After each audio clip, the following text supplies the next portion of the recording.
All right. Hello and welcome to episode 19 of the Crackdown season 1. Today we have Zven from C9, obviously NA champions during this little quarantine LCS that we had. 3-time LEC champion, first player to win both LEC and NA LCS. I guess it was EU LCS at the time, but we'll say LEC just for everyone else that just started watching recently. And yeah, we're gonna just talk about pretty much your career to this point. But one thing I thought that we could start with is recently I played with you in solo queue. I've been playing a lot of solo queue off stream, and you are always tryharding for your life in solo queue. Like in champ select, you're like, guys, like pick best champs, play for ELO. Like you have like this motivational speech that you give everyone. After like you've been high rank for so long, you've hit rank 1 multiple times. I believe you're rank 1 right now. You also have like an account that's rank 3. How do you keep so motivated to like always try hard in solo queue, even with the quality of NA being shit? You know, we've had a lot of NA pros say that, you know, solo queue is useless. We had Bang tweet that out recently. Yeah. What makes you like want to keep on grinding and like always want to just play so hard in solo queue, even if the competition is not as good?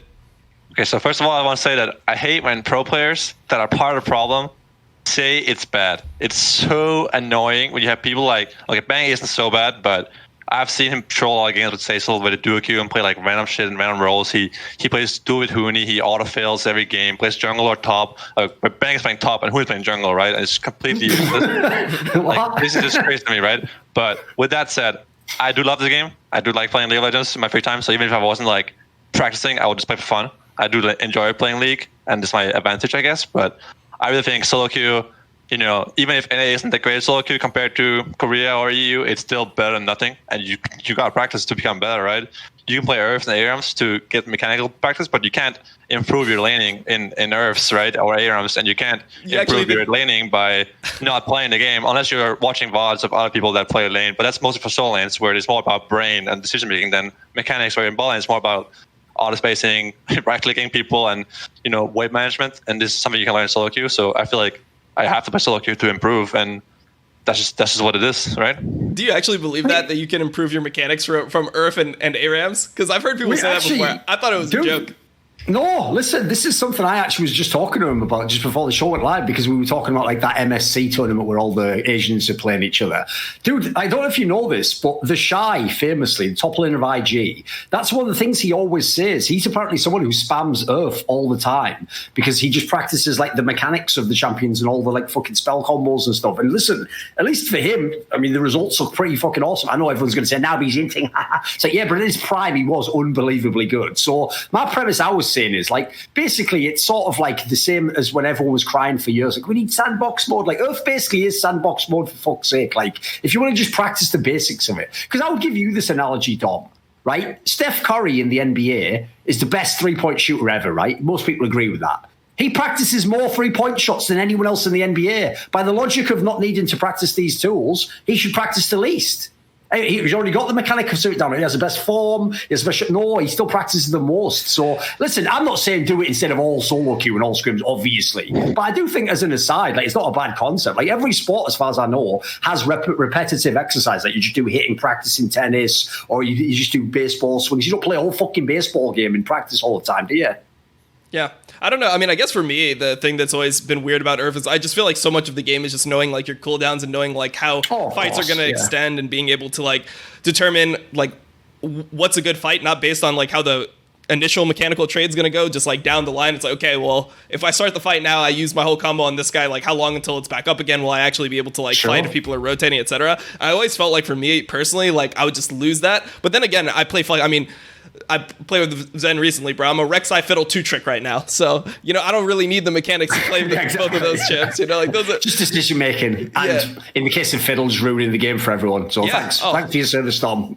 Yep, definitely. Okay, so a little bit off the solo queue topic. Zven, obviously you came into LCS in season 5 with Origin. You did a split of Challenger, and you know OG Niels, your first ever season, you ended up going to semifinals of Worlds with that Origin team, and Mithy was your duo partner. Now, we've had a bunch of people that have played with Mithy before on this show, and everyone just sings his praises. They say he's just like one of the smartest. Where's the guy who just says he wasn't that good? Like, I'm waiting for that guy to come on the show and just be like, you know what, I actually think his game role is mad overrated. Okay, he was all right, but, you know. Tell us why Mithy is shit. Let's go. I mean, his garbage mechanics, first of all, he had to retire because he's too bad. He couldn't, carry his shot calling because he's too bad, too stupid. Nowadays, I'm kidding. He's a great player and a great friend of mine, and I really enjoy playing with him. Every year I play with him, and I can thank him for a lot in my career, and he helped me reach the highest level quickly. And then from there onwards, we were a duo. So I'm grateful that I got to play with him as my first support, in my pro career. So I have very little bad things to say about Mithy. Was it true that he was pretty much like the coach for the teams that you were on, even though there was a coach, even though Youngbuck was the coach? Every player that we've talked to has said that Mithy was actually the one that was like strategically coaching the team and like determining in reviews like what you guys were going to do going forward and how to play certain situations. Was that actually true? Yeah, for sure. I think Youngbuck was a good, supportive person that would help lead discussions, but he wasn't teaching anyone the game or telling anyone what to do or how to do it. He was just helping. He understood quickly that I'm not smarter than these guys at all. I'm just going to try to help facilitate discussions, make life easier for everyone, and try to help them if there's any other problems. And Mithy and other people would talk about the game, and he would try to teach everyone the game between games, tell them what happened, what to do next time. And yeah, I'll agree that he was pretty much the coach in that sense. Youngbuck did a lot of drafting, based on what we told him, give him feedback. He says, okay, matchup is good, matchup is bad. Yes, okay. And then he would create drafts with us and help make life easier that way. But he wouldn't teach people how to play the game. But once he went to join Fnatic, I heard he was really good at that. So I think he learned from G2 a lot, and he became a lot better as a coach in Fnatic. So yeah, everyone's been saying that.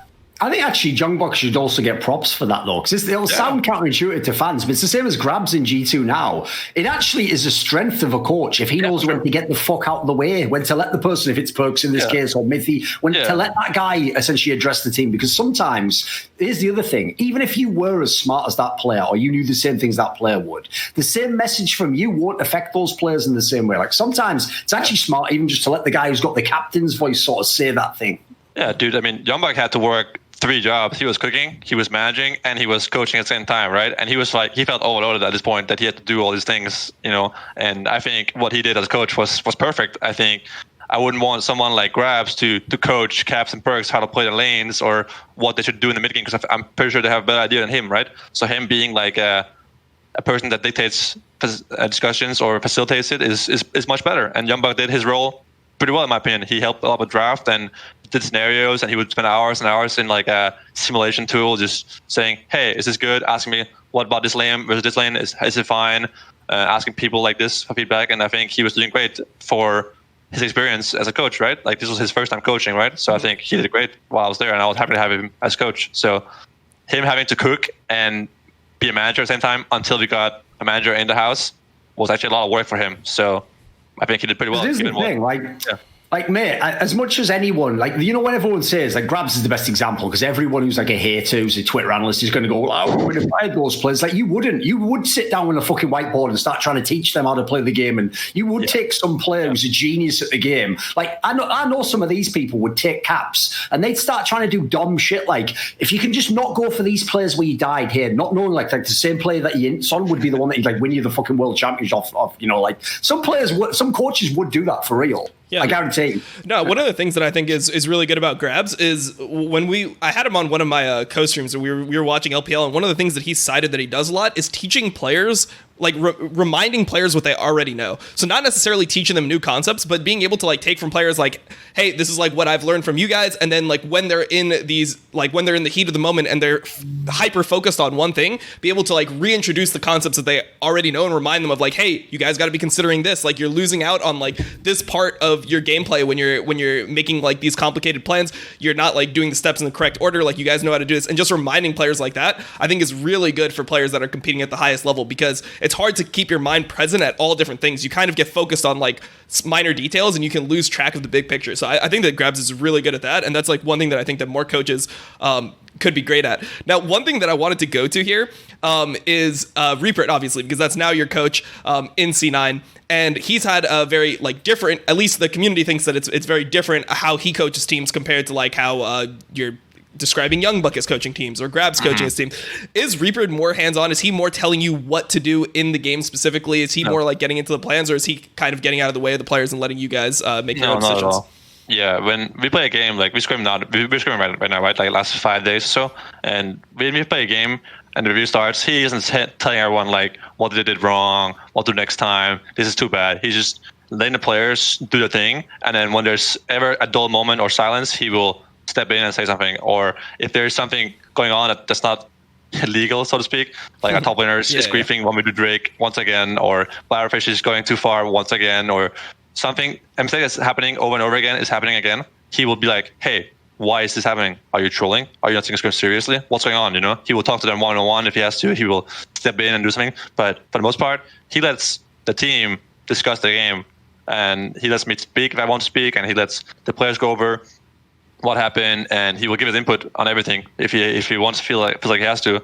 But he doesn't like dictate everything. He doesn't say everything of what we have to do, how to play, when to be where, and stuff like this. And draft, he's also very, very free with this. We do draft ourselves, basically. Right now, we're actually just play around as a team. Ripper just watches it happen and gives input, and he doesn't like do much right now. I'm not saying he's useless by anything, but he's just not doing anything right now. He's just in observe mode, give feedback on what he thinks about matchups and champions and meta, and he gives us feedback on our plays, but he doesn't actually like tell us what to do. So the only thing is, though, listen, that's all well and good when the team is like winning every single fucking game, and as a result, everyone has the widest champion pool ever, and he just overlaps. Like we all play everything. Like I want to see what happens when one player's playing shit, and then if you play an opponent that's super good, that's what I want to see. Like surely at some point he has to step in, you know? Yeah. I mean, Reaper does step in sometimes. Like we had lost games in Spring Split in scrims, believe it or not, and he will be like, if someone is trolling or doing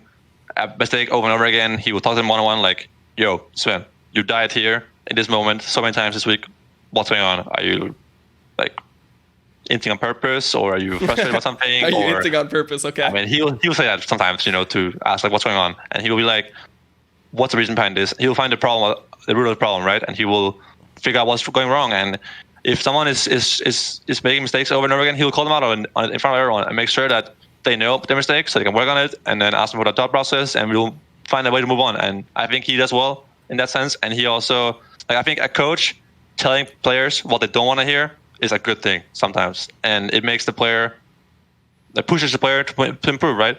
And I think Reaper does that well, and all the players in the team and management really respect Reaper, so they listen to what he has to say. So when he speaks, people listen, and I think that's a good way of having a coach that no one cares about his opinion, or like doesn't listen to his opinion or respect it, is terrible already. So exactly, that's the main thing in what you're saying here, is there needs to be that mutual respect, because I've been on teams where there's no respect between the player and the coach. So even if the coach is telling the player things that are good that the player doesn't want to hear, if the player doesn't respect it, he's just going to disregard it completely. So I think it's really like a fine line between like being able to tell the player what they need to hear, tell them like the rough things, but still maintain the player's respect throughout like that whole interaction. So by the way, Dom, is my mic super low? No. It shouldn't Sounds be. okay. Never mind. Don't worry about it. Seems good to me. Yeah, just checking. Yeah, it sounds good to me. So I guess we kind of got sidetracked. I mean, obviously we were talking about coaches, so I wanted to compare it to Reaper. So we were on the topic of Mithy, right? In 2018, Mithy got a lot of like criticism for his gameplay, like his mechanics. Like even though you're joking, you're like, oh, he has garbage mechanics. But I think that there was like some truth to that situation where it felt like his mechanics degraded, at least from an outside perspective, watching him play. Yeah. Did you feel that like in game? Did you think that he got worse, or did you view it as a byproduct of what was going on within the team? We've heard accounts of, hey, he had to like micromanage Mike Young at the same time, so because he was doing so many jobs, he wasn't able to focus as much on his mechanics. Like, how did you see that as his lane partner at the time? So I would agree his mechanics declined, but I don't think that it declined to the point where you notice it or that it mattered, because support isn't about mechanics. Like, it's just about knowing when to press what buttons and when to be where. And it's not like your buttons are very complicated spells to use for the most part. And he was he was teaching Mike Young a lot. He was watching a lot of odds only for jungle pathing. He was skimming over them in 3x speed just to watch the jungle pathing. He was asking Mike Young after every single game, this game, why did you do this path? Why did you do this and this and this and this and this and this? And it was only about jungle the whole time. It was not talking about anything else in the jungle. And he was playing in solo queue, he was playing Sejuani and kha'zix and Gragas, and it was disgusting to see him play, don't get me wrong, but he was trying to figure out why junglers see him play. Okay. Yeah, he was doing things to figure out why junglers did what it did, so he could help Mike Young in his pathing, because Mike made a lot of basic mistakes where you would guess this is something you already been making this mistake before, so you would fix it. But he would make a mistake, Mithy would address it, and the mistake would happen again in a different scenario, right?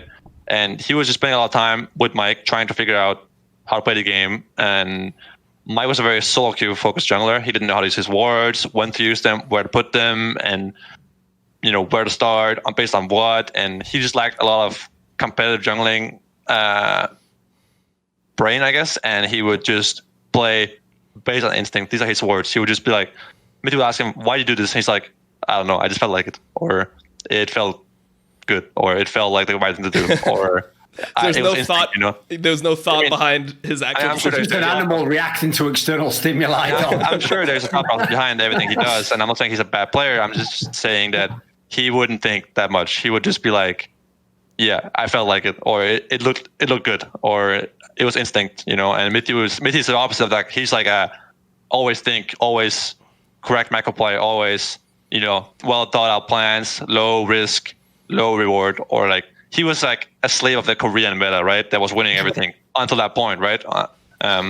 So very polar opposites. I've got a couple of quick questions on this that immediately spring to mind. Like one would be, how does a player get his starting spot in TSM without knowing these things, and simultaneously without the team knowing that he doesn't know these things? Like, surely they trialed him. And secondly, where the fuck's the coach in all of this? Like, Mithy isn't the coach at TSM. Like, where's the coach fixed all this? Like, this, as much as like I can say, yeah, I understand why this could cause Mithy problems. Like, that's not even his job. Like, that's not his job to do that stuff. Yeah. Well, Song was a coach in TSM 2018 spring. Song, I don't know if he had anything to do with the roster. To be honest, I don't even know.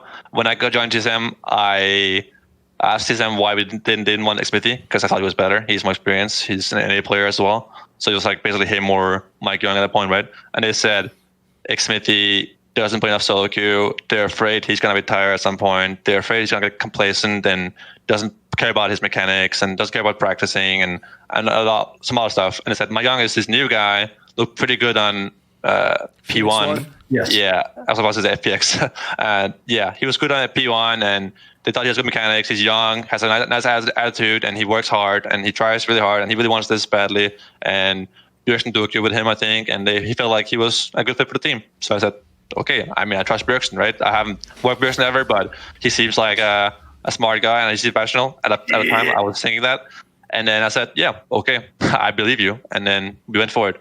Coming into spring, I don't think Song had anything to do with Mike Young being the player for TSM. I just think it was a management and Bjergsen discussion, because the whole team was revamped, right? Well, except for Hanser, but I don't think Hanser cares, honestly, who's a jungler. I think it's mostly just Bjergsen, Parf, and Reginald, and these guys that talked it out. Lost players probably in there as well. Here's the thing, right? There's obviously that narrative where not only does TSM ruin the junglers, but obviously everyone thinks because jungle mid synergy is so important, like Bjergsen must be doing it. I'm not saying he is, but I'm just saying, Bjergsen, if you're the one who played duo with this guy, then you were like, get this guy in my team. It's like, that's one on the column against, bro. That goes against you on that one. Like, that's just, you don't know what the fuck you want from your jungler. Yeah. I've talked to him personally, and that's one of the things that he even takes responsibility for. He's like, yeah, like Mike Young had a lot of similarities to me in terms of mindset, and that's like, and that's why he wanted Mike Young as a jungler, because he had so many discussions, and he's like, oh, this guy is always hungry to improve. Even when Mike Young was on P1, he was asking him questions on like how to approach like becoming an LCS player, like how much should he train, like how should he like VOD review, things like that. And because of like that hunger that he saw in Mike Young, he's like, okay, how could this not work out? Like this guy is already insanely. Yeah, I know what you mean. Mechanical. But that last part is definitely not like always a logical conclusion. Like I know what he means. Like put it this way: that if you were picking from identical rookies, you'd want the one who had that attitude. But it's the fact that, like, to me, it sounds like he fell too in love with that part of like. But if you got that attitude, you'd improve and get way better. It's like not always. Like, you know what? In this example, like I even understand when Zven says about like, they thought Xmithy was like maybe he's like at the end of his career. Maybe he just won't put in the time. He obviously himself doesn't have sick mechanics, so maybe he just solo queuing off. That all sounds great if you're looking at identical players and one has the great mindset, one has a bad mindset, but they're not identical players. So the problem here is like the analogy would be like some top laner who comes into LEC and has one nice split, and he's like, oh, I really want to learn and improve and become good. And it's like, would I just kick Soaz out and take that guy? Would I fuck? Even if Soaz is like, half phoning it in during the split, so I can rely on that guy to get his shit together to apply what everybody knows. Like the whole point is we're not doing equal comparison there. So like I can see where they made the mistake, but the reason I've never understood the whole jungle problem in TSM is a simple one, which is you're still one of the best dogs. Like you don't have to pick these random fucking people that have never made it at jungle. You can just go get one of the best junglers. But for some reason, they've always had it in their brain. They can't have Smithy. They don't want Meteos, or Meteos won't join. Like they just, for some reason, jungle's just never allowed to be good in TSM. I don't get it. I really just don't get it. I mean, I will say this. Wait, sorry. Go for it. Even though I think in hindsight, Mike Young was a mistake, and it's a really bad one. I think that at the time I was like, okay, makes sense. I trust you guys, and I was on board with it at the time. So it's also my fault that I said yes to this whole thing. 'Cause obviously, in hindsight, it was terrible, and the team was terrible, and we sucked, and I sucked, but I was on board with it at the time, right? Like I was like, yeah, this sounds good to me. Like if you believe in this guy, I believe in this guy, and I blindly put my trust in them and then this guy, and it was a terrible decision. Actually, I've realised, Sven, I even picked the wrong example, because the obvious example is the person you just played with a couple of seasons ago, Amazing, right? Everyone, here's the problem Amazing really has. I'll just say it right now. Much like Soaz, on the internet, on Twitter, he always comes off like he's just complaining, and so that just turns people off. Like he doesn't have like charisma in that sense. He does on shows, actually. He can be a very likable guy, but on Twitter, it just turns people off and they think, fuck this guy. And then they look at your skills and he's obviously way beyond his peak when he was individually good. So they go, he's just garbage. It's like, mate, I'll take that guy in the late game versus all these fucking rookie junglers till the end of time. Yeah. Like, that's a perfect example of someone who just knows how to play League of Legends. I think for me, the way that I've at least seen it with TSM is they always look at like those types of mechanical or those types of non-mechanical junglers that have like good history or like understand the game. And they view it as like, oh, well, this team has a cap if we play with this jungler. Like, sure, with Xmithy, we might win NA, but like, are we ever going to get out of groups? Are we going to actually be able to like win worlds with this jungler? Like, we need somebody better. Like, they have this obsession with the idea of like winning worlds and this really, really high goal that they like don't actually build towards it in like a logical way. I don't know if there's any truth to this, but just from every time that like I see them make a decision like this, it seems like they just are afraid of playing with players that are already like capped out in terms of like how far that like they could take the team. So, I mean, I would like to hear Sven's opinion on that. Like, what do you think that this is at all true? Like, do you think that this is why they go for the rookie junglers? Do you think that they're setting their goals too high, or do you think it's just something else? I mean, I definitely think that they're afraid of taking someone who's approaching the retirement point of their career, and they're afraid of people that are like complacent, people that don't play solo queue. I remember when they talked about Xmithy, they were like, yeah, he's Diamond 2 the whole year, every year. Which I agree. I find that worrying, to be honest. Yeah, sure. I completely agree. And my mindset is the complete opposite. So you're not at least taking solo queue somewhat serious when you actually played. That's not good enough for me. And I agree with that. When you said earlier that you're playing for fun in some of your solo queue games, that's why you have a different mentality. Like most people, when they play for fun, you don't try hard, do you? You just fucking do anything. So I think you're just a different person in that sense. Yeah. And I was like, yeah, I'm totally on board with that. Xmithy, Diamond 1 his whole year, Diamond 2, whatever. Doesn't take solo queue serious, doesn't practice a lot, goes partying a lot, whatever. He can do his thing. That's fine. He's not on my team. No problem. He goes drinking with my manager before he plays against me in LCS. Called out again. Fucking hell. All right, keep going. All right, yeah. All right, okay. Yeah, all right, it's good job we got to respect. I always said it, but like we were playing. It's all right. Do you remember this game where BB played Jax against Impact in Spring? It was Yorick. He was Jax into Yorick, right? Yeah. It was Jax against Yorick. I remember the game. And the day we playing, we're in the room chilling, watching some game before us, and my manager Simon says, his name is Simon. He says, yesterday I was at a club with Jake Xmithy drinking shots at 4 a.m. I'm like, okay, that's cool. And then we go on stage. I look at him. I'm like, just like curious to see how he's like. He's like in his chair like this, Yeah. He's like really yoinking his chair. He's like, fuck, man. And then he goes on stage and they lose the game, right? And I'm just like, oh my god, this is so hilarious. I can't stop laughing in my chair in the room, And BB ends up carrying the whole game alone on Jax and Joey, which was a good matchup for him. And he played a lot, and I was happy for him that he carried that game. It was just so funny that my manager tells me he's drinking shots with the enemy team's players at 4 a.m. Like it's like sabotage or like something. But he was actually just out partying before LCS, And like, yeah, I can understand why. You can't fuck with that attitude, right? Yeah, I can't fuck with that, Yeah. I really can't fuck with that at all. Sure. Yeah. And like this isn't even like, yeah, okay, wait, never mind. But yeah, like I can't fuck with that. So I understand. Back to the point, TSM point, right? I can understand why you wouldn't want someone like that in your team, and you want to win Worlds, you won't win Worlds with that, right? Maybe you go to Worlds, maybe win LCS splits. That's fine. You can do that if you want. That's not what I want, and not what they wanted. So I was on board with their decisions to make it further than that, right?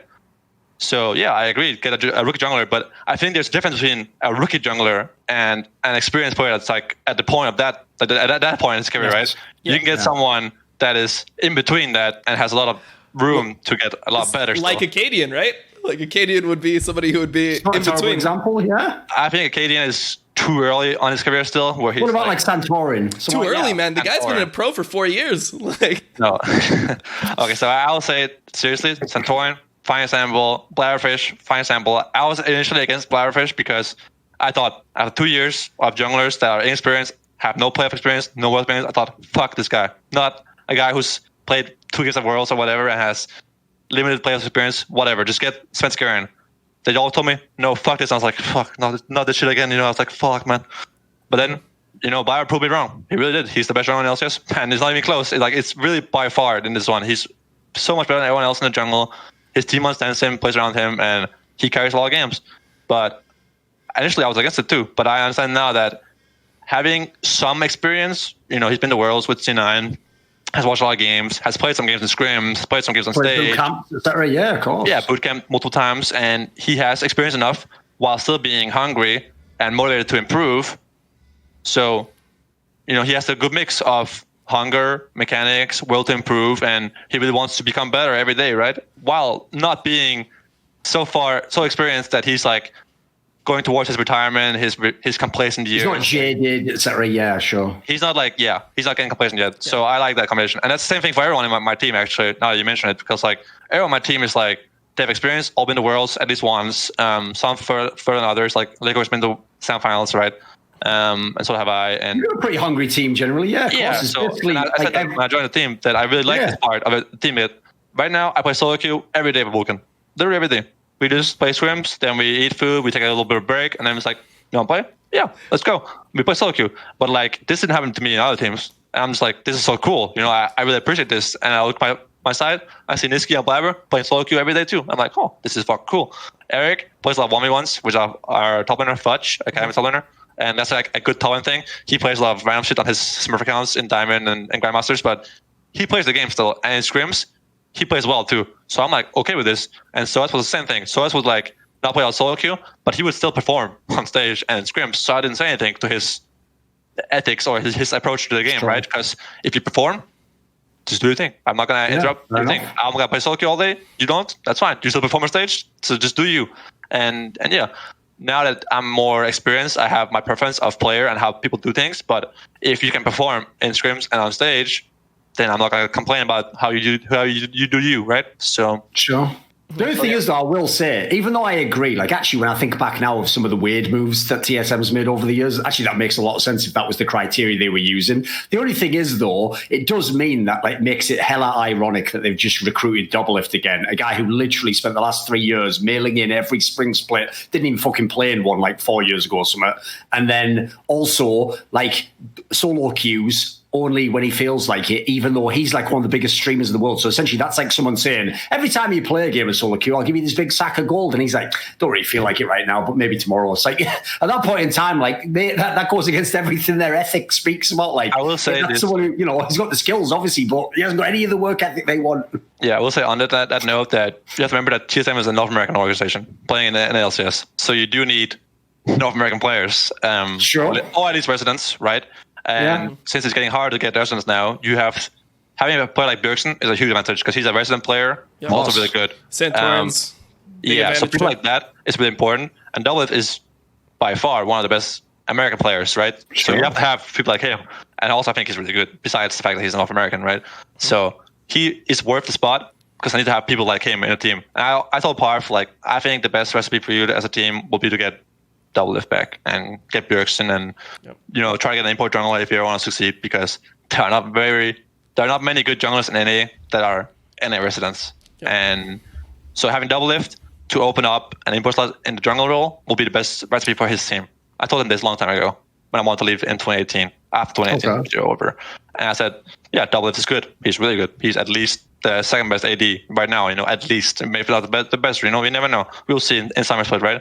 But he's still good. He still has it, and he plays solo queue right now. Actually, first time I've seen a challenger while I've been here. So respect to that. He's trying to get back up there, I suppose, and he's playing dual queue with Bifrost as well. Something I didn't see very often from when he was in TL, and I think he's putting in effort right now to improve. And I like to see that, from my teammates, my peers. Sorry. Sure. So I will say that while yes, you could argue that he's the ADC equivalent of someone who's on his way out, his performance has been a lot better than someone of his career's length, I suppose. Did it feel good taking him out of playoffs? Because, I mean, pretty much this guy has been shit-talking you for the last 2 years. As soon as you came over, obviously you were the guy that replaced him, so that was obviously some rivalry there just right off the bat. But then when TSM didn't perform, he just used it as, just the time to just shit on you every single time. So, when you were able to take them out of playoffs in this last spring split, was that validating at all? Yeah, fuck yeah. I was laughing the whole way back to my house. I was fucking giggling and jumping in there, I was like, fuck TL, man. That's all I don't have a personal vendetta against Doublelift anymore. I'll agree that for a while he was in my head in 2018, and I was like, fuck, man, this guy is too good, or what? Why is he carrying every game and I'm not? Happened to be before with Reckless in 17 when he was playing Cannon every game. I was like, why is this guy so good? What's happening? But then after a while, I was like, whatever. I'm fucking good too. And then when we knocked him out of playoffs, I was like, fuck you, But I don't have a personal against him. It's more just. It felt good to knock TL out because they were the team that beat me in spring a year earlier, and sure, fuck these guys. Yeah, we won't talk about that finals. We're gonna avoid that. He's already talked about all the honestly, it's really fine. I don't mind it. I moved on a long time ago from the finals. Now we're here, but I'll take credit or blame, whatever responsibility for the game 5 mistake. That was on me. The game was free win. The game was over. We could have won so easily. But game 3 and 4. Not my fault. I didn't play perfectly by any means, but we could have won that game. Those games threw out players, and I'll say it now, but BB made mistakes in game 3. Beers and Akeda made mistakes in game 4. Happened to everyone. I made a lot of things happen in game 1 and game 2 that you don't see necessarily. And I came up with the Sona Tarek draft. I said that in game 1 on my side, we'll ban it. Game 2, they won't ban it because we will get it. They don't think we play it. We picked it. We played it okayly, and we won the game. And I'll take credit for the mistake in 5, like I said, but I'm not the only player that made mistakes in this whole series. So people that blame me only are just delusional fans, and that's fine. If you don't want to, it's all they can see. If people are slowly losing mid jungle and not providing correct vision, and then the game is lost because you have no control over the map, it's not as glaring as when you just see someone get caught. You see somebody get caught, you're like, oh fuck, he inted. All right, well, I'll give you an example. Right, it basically the main problem here is it's called linear thinking. It's thinking that because cause and effect, A causes B causes C, it means that what you think of in your mind is it's only the last thing that made the end result of losing happen. But first of all, almost no game works that way. It's very rare that really it was 50-50 chance the whole way, and then one person fucked it up and threw the whole game, and that one person to blame. But I'll give you a great example of it. Right, in one of those classic fucking Super Bowls that the Patriots lost to the Giants, there was a throw that if anyone's a fan of NFL, they're going to remember, right? Where Wes Welker, came off his fucking fingers, right? That he would have had a game-winning touchdown, basically. And everyone would just oh, what an idiot. He lost the fucking game for them. He blew it. What they ignore is, there's no universe there in that Super Bowl if Wes Welker wasn't on that team, wasn't one of the best receivers in the whole NFL. And you know what? Yeah, even the best receiver can have a moment where he drops, not even it wasn't it was an easy catch. It was just a catchable one if you're one of the best in the world. But that's also, think about the logic of that. How are we defining a catchable catch in the NFL? We're talking about every catch ever in every game, in a preseason game, in a normal game. We're not talking about catches in late in a game where you have to catch it and the pressure. But there's a million factors going in it. So the point is, in that scenario, if you blame him for saying oh, he lost them the game, so you also have to then simultaneously get, but here's the credit that he gets for being the great receiver before that and get them to that point.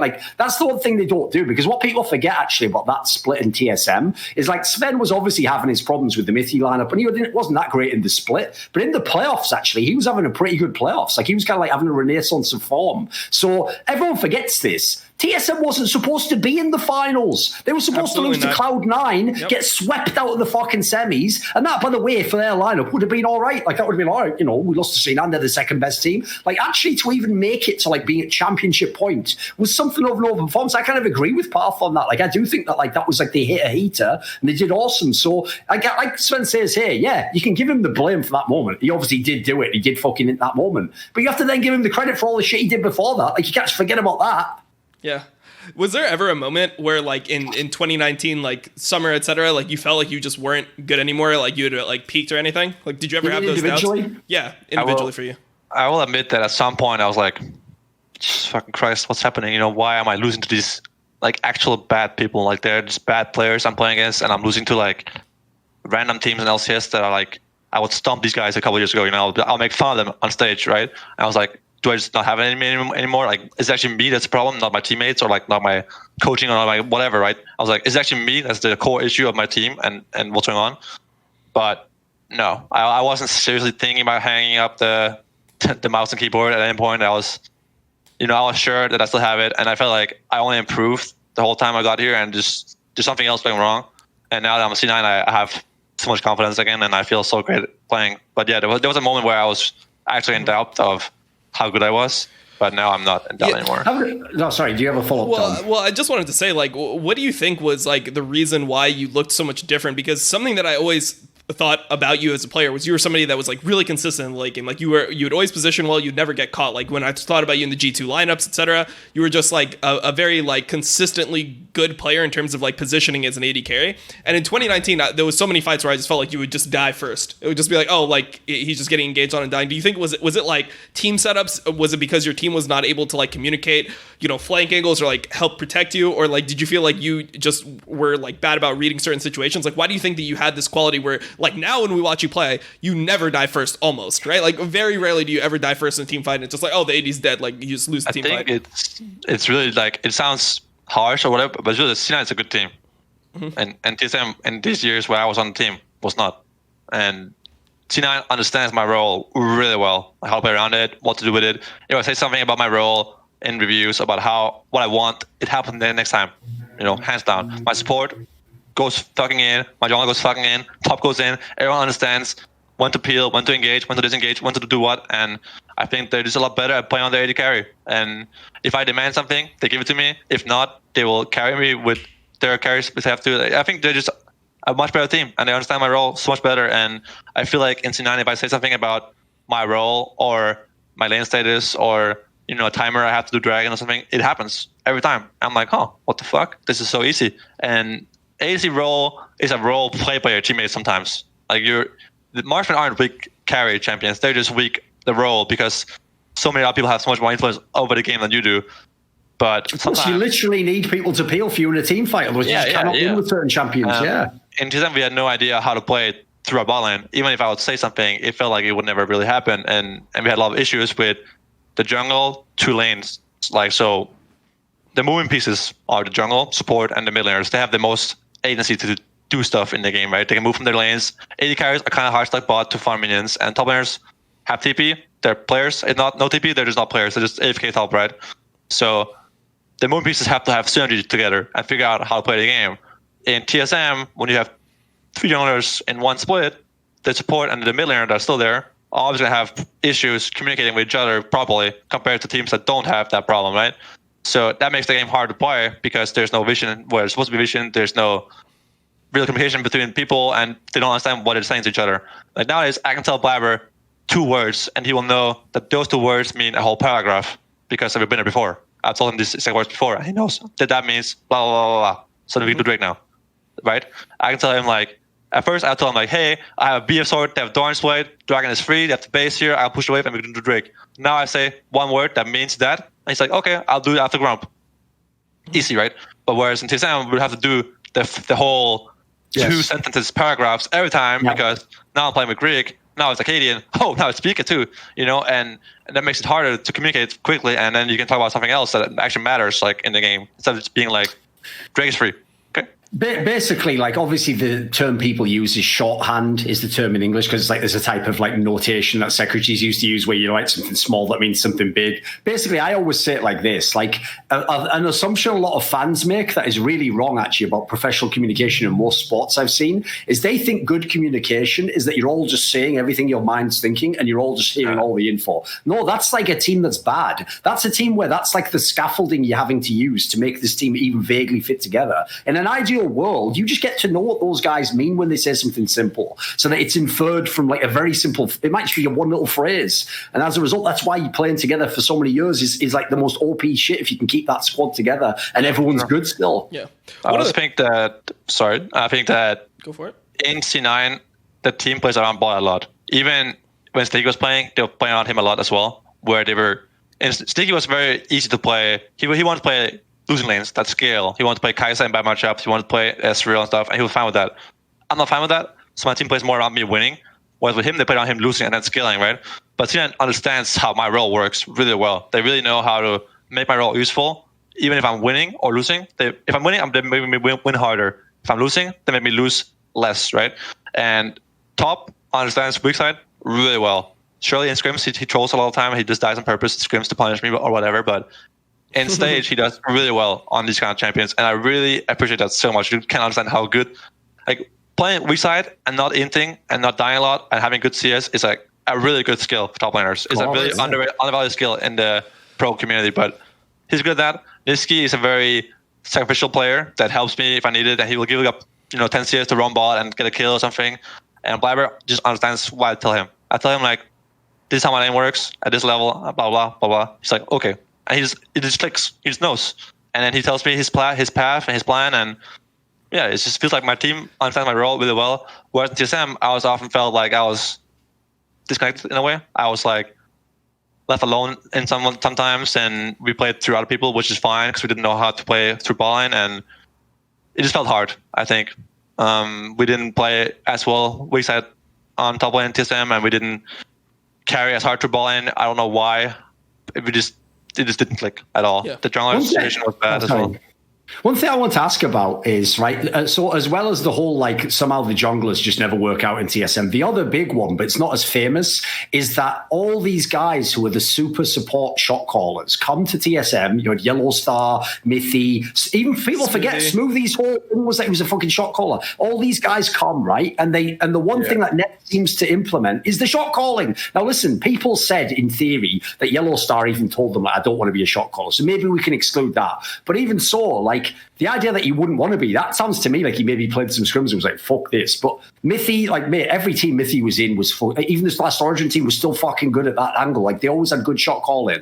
Smoothies, same shit, like, in that team. Like, can you put it down to anything? Because two of them obviously played when you were there. So do you have any theories to what goes wrong here? Because obviously shot calling within TSM has always been a very contentious issue. I mean, what I've always believed in terms of shot calling and communication is that you don't have one player telling you what to do, but you have, like, what I try to do in C9 right now is I tell people after the game what I think of a play. I'm pretty sure this is the right play. I tell them this is how we should have done in this game.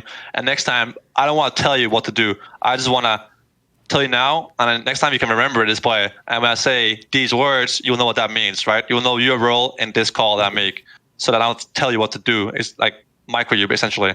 And I think everyone can step in at any given time, given their agency in the game, their champions, their carry position, whatever. So I don't believe in like the one player chuckling everyone to the victory, but it just felt like, I don't know. And GSM, it felt like we didn't learn from mistakes all the time. It felt like one person or two people wouldn't know what to do in the specific call that was made, and I don't know. It just felt hard to play. I don't know what the singular issue is. It just felt bad to play. One of the issues that you mentioned it was the fact that you played with three junglers in one split, which would be Akadia, Greg, and Spica, right? After how well you guys did in 2019 spring, were you like surprised that, or like were you personally, did you not want to play with Acadian, or like did you think that it was good to start trying out junglers? Because from the outside it seemed like he earned a spot as like the starter. Like it felt like he was playing relatively well, even in finals, in semifinals, etc. And wasn't it also intimated in some interview? I forget who said this, but wasn't it intimated that within TSM there was a belief that like everyone wanted to give Greg his fair try or some shit? Wasn't there some sort of group sentiment like that? Yeah. So in 2019 spring, it was supposed to be Greg starting John, and Acadian Matt was supposed to be the academy jungler, but then Greg John got a wrist injury and couldn't play. So we said, okay, let's put Acadian in and let Greg be in academy. Or speak in academy, I can't remember anymore. But till the Acadian plays the whole spring split. Then we go to finals, blah, blah, and then nice. I sure the finals sucks. Going summer split, management and coaching staff together decided that it was fair to give Greg a chance at LCS, which I agree, it's fair. But I said, I think we should just go play with Acadian because these guys are very similar in skill level. They share same champion pools. They share same play style, and they don't have any advantage over each other.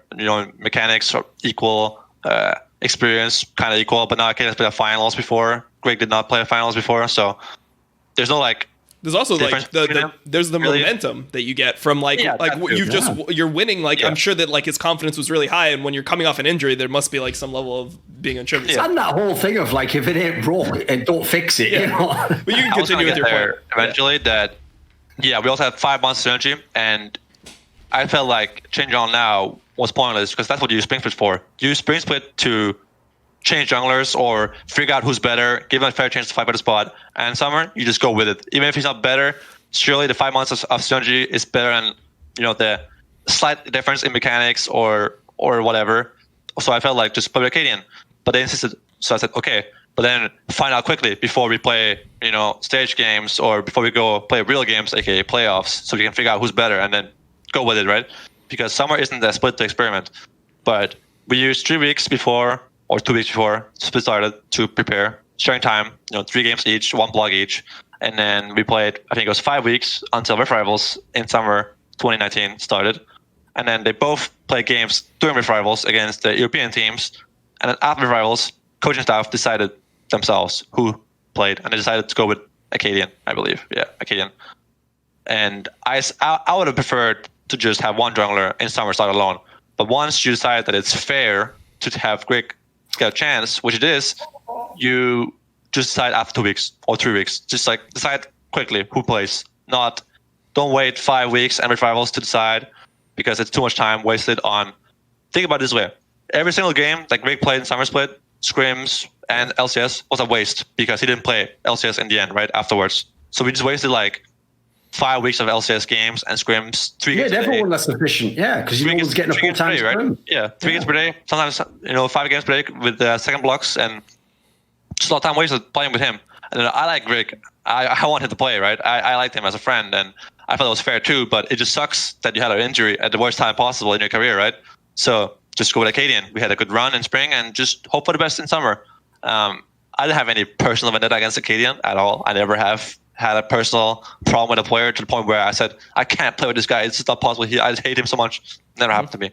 The one word that you said here that I know that Thorin has something to say about is the word fair. Triggering me the third. Yeah, I know. Yeah, it's what does fair. that even mean? Yeah, here's the problem with that is when you say that, it's fair, it's life isn't fair, mate. Life's not about everyone getting what's fair and what they deserve. In this scenario, I would actually even say that to Greg. I'd go, you know what, Greg, come in.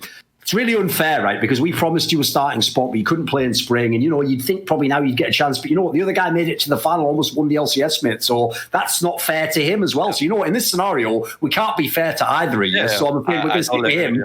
And you know what? You get to start next year if you want. Do that if you want to. Whatever. Honor your contract for next year. You can try playing that. Because the problem is, like you say, in that scenario, it ain't about who's fair because you just spent a whole spring split. The idea you're going to take all that, bundle it up and throw it in the bin and start with a new guy. Because again, like what you referenced earlier, mate, League of Legends isn't like it was 5 years ago and maybe you could plug and play a player. The fucking jungle, support and mid in theory are all supposed to be on the same page. So you're starting at the beginning of your season when you bring in the other guy. And then they did it the worst possible way because the logical way to do it, if it's fair, is to give the guy the fucking starting spot. You just say, you're the starter and he's out. That's it. To the idea of we're going to actually have trials now and you can compete. It's not the off-season path. What the fuck are you talking about, bro?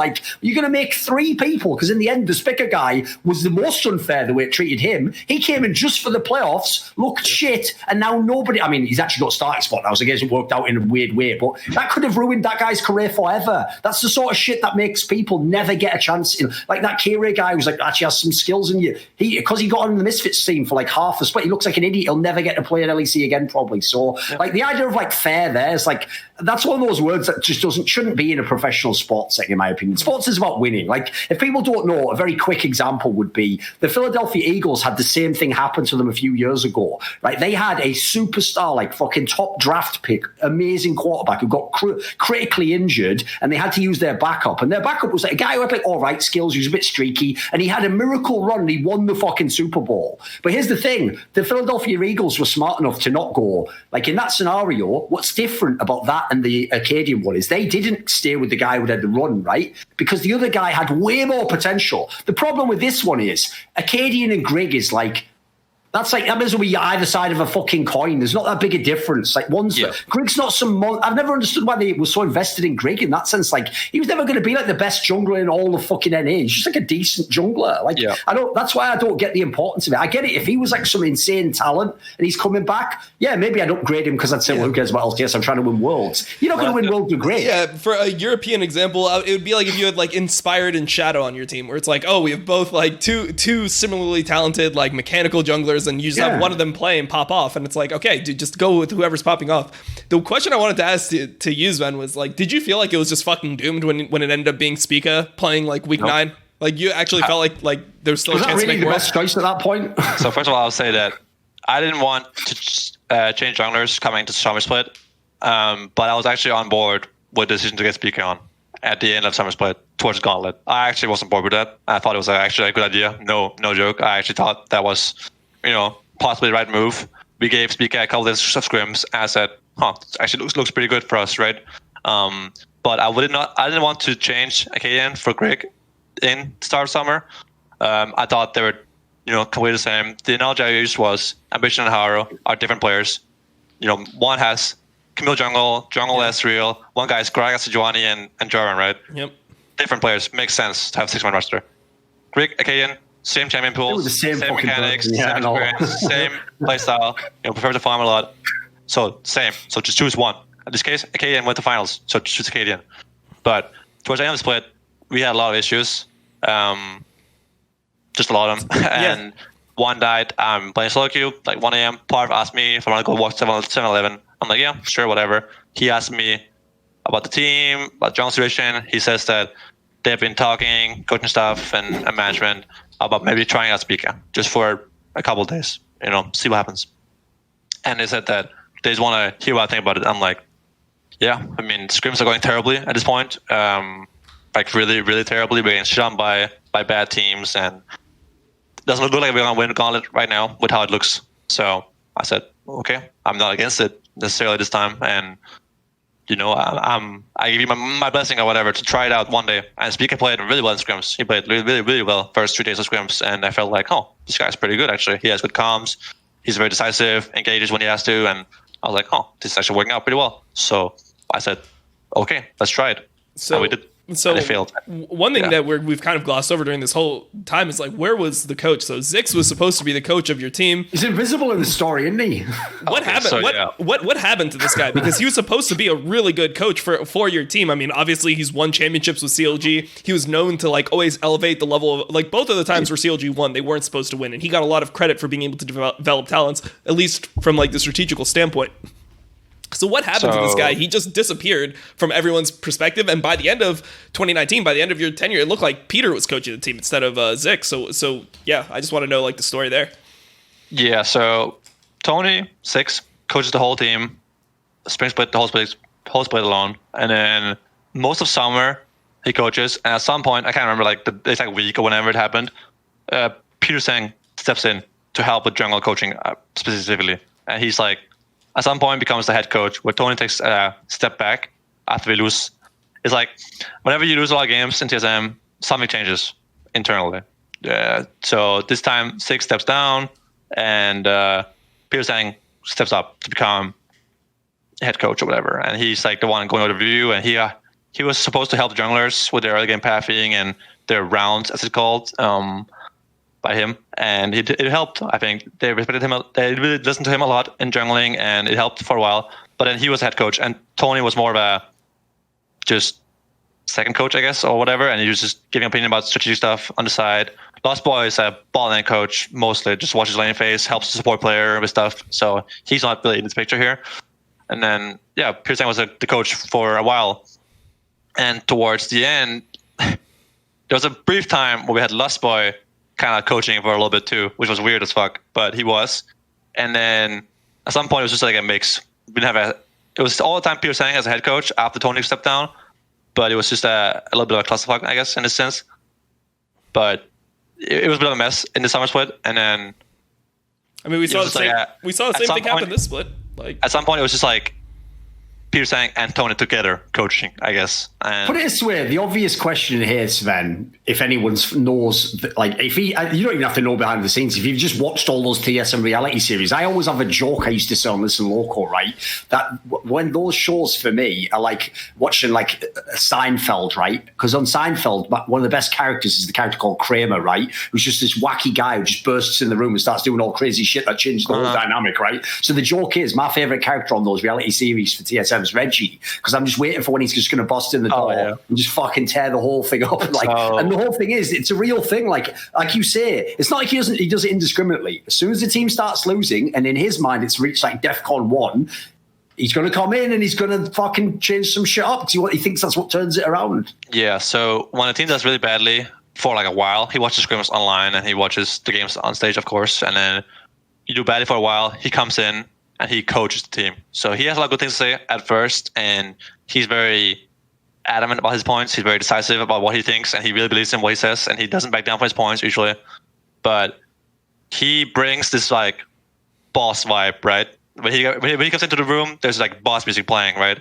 And everyone is like afraid to tell him what they think because they feel like you can't argue with him because they are afraid or whatever. And it creates this environment where you don't actually discuss the game you just played. You just say yes to him, and then you just move on eventually when he lets you go, right? But he has some good things to say about the game. I will admit that, despite having not played the game for years, he has good information and good knowledge of the game to an extent. But at some point, he runs out of gas. And at that point, while he's there coaching, you have 3 coaches sitting there watching him doing nothing, and you're like, this is not how things are supposed to be run, right? This feels wrong. Yeah, it feels wrong. Even though Reginald's an ex-pro player, he has good information out of the game. It just feels wrong in a sense, and it makes your coaching staff into a bit of a joke in a sense that they're sitting there having nothing to say, and they're just like, yeah. Yeah, he's right, you know. and even if he's wrong, it feels like it's bad to argue because you would waste a lot of time. And TSM is notoriously bad for taking a long time in reviews in scrims. So like you will play a game half an hour. The review time that is set by the league is like 20-25 minutes at max. And TSM, when I was in the team, would often take more than that, 30 minutes, 35 minutes maybe. I've actually heard about this, by the way. I've heard some LCS teams, no joke, just watch the entire VOD of the scrim, like the whole thing, and go and slot every frame. Like the whole point surely is you just pick the high points on the general big broad pictures or one specific, right? Yeah, usually the coaches will either speed up the game in 8x so you can go to the point that matters, or you will talk, hey guys, what was the biggest point of the game? What do we want to start talking about? And then you go there. And normally coaches that pick up points to talk about the game, which is normal, but we would just be on one point and one part of the game for so long, and we'll waste like 10 minutes talking about this one thing that didn't matter at all for no reason. It was more like arguing with each other to argue than to discuss, right? And Reginald isn't very good at letting go of his points. If he thinks something, he thinks something until the end. So often, some people will just be like, yeah, I agree, and then move on, instead of just being like, I don't think so because this and this and this. Because arguing seemed like an endless argument that would never resolve in a real conclusion, right? So I think when he comes into the team, it's really doomed. Although he has good things to say for a while, he runs out of steam at some point, and then it becomes like a cycle of we're not learning anything, we're not discussing the game, and your coaching staff is just useless while he's there. So it feels like that's a bad way to fix the problem.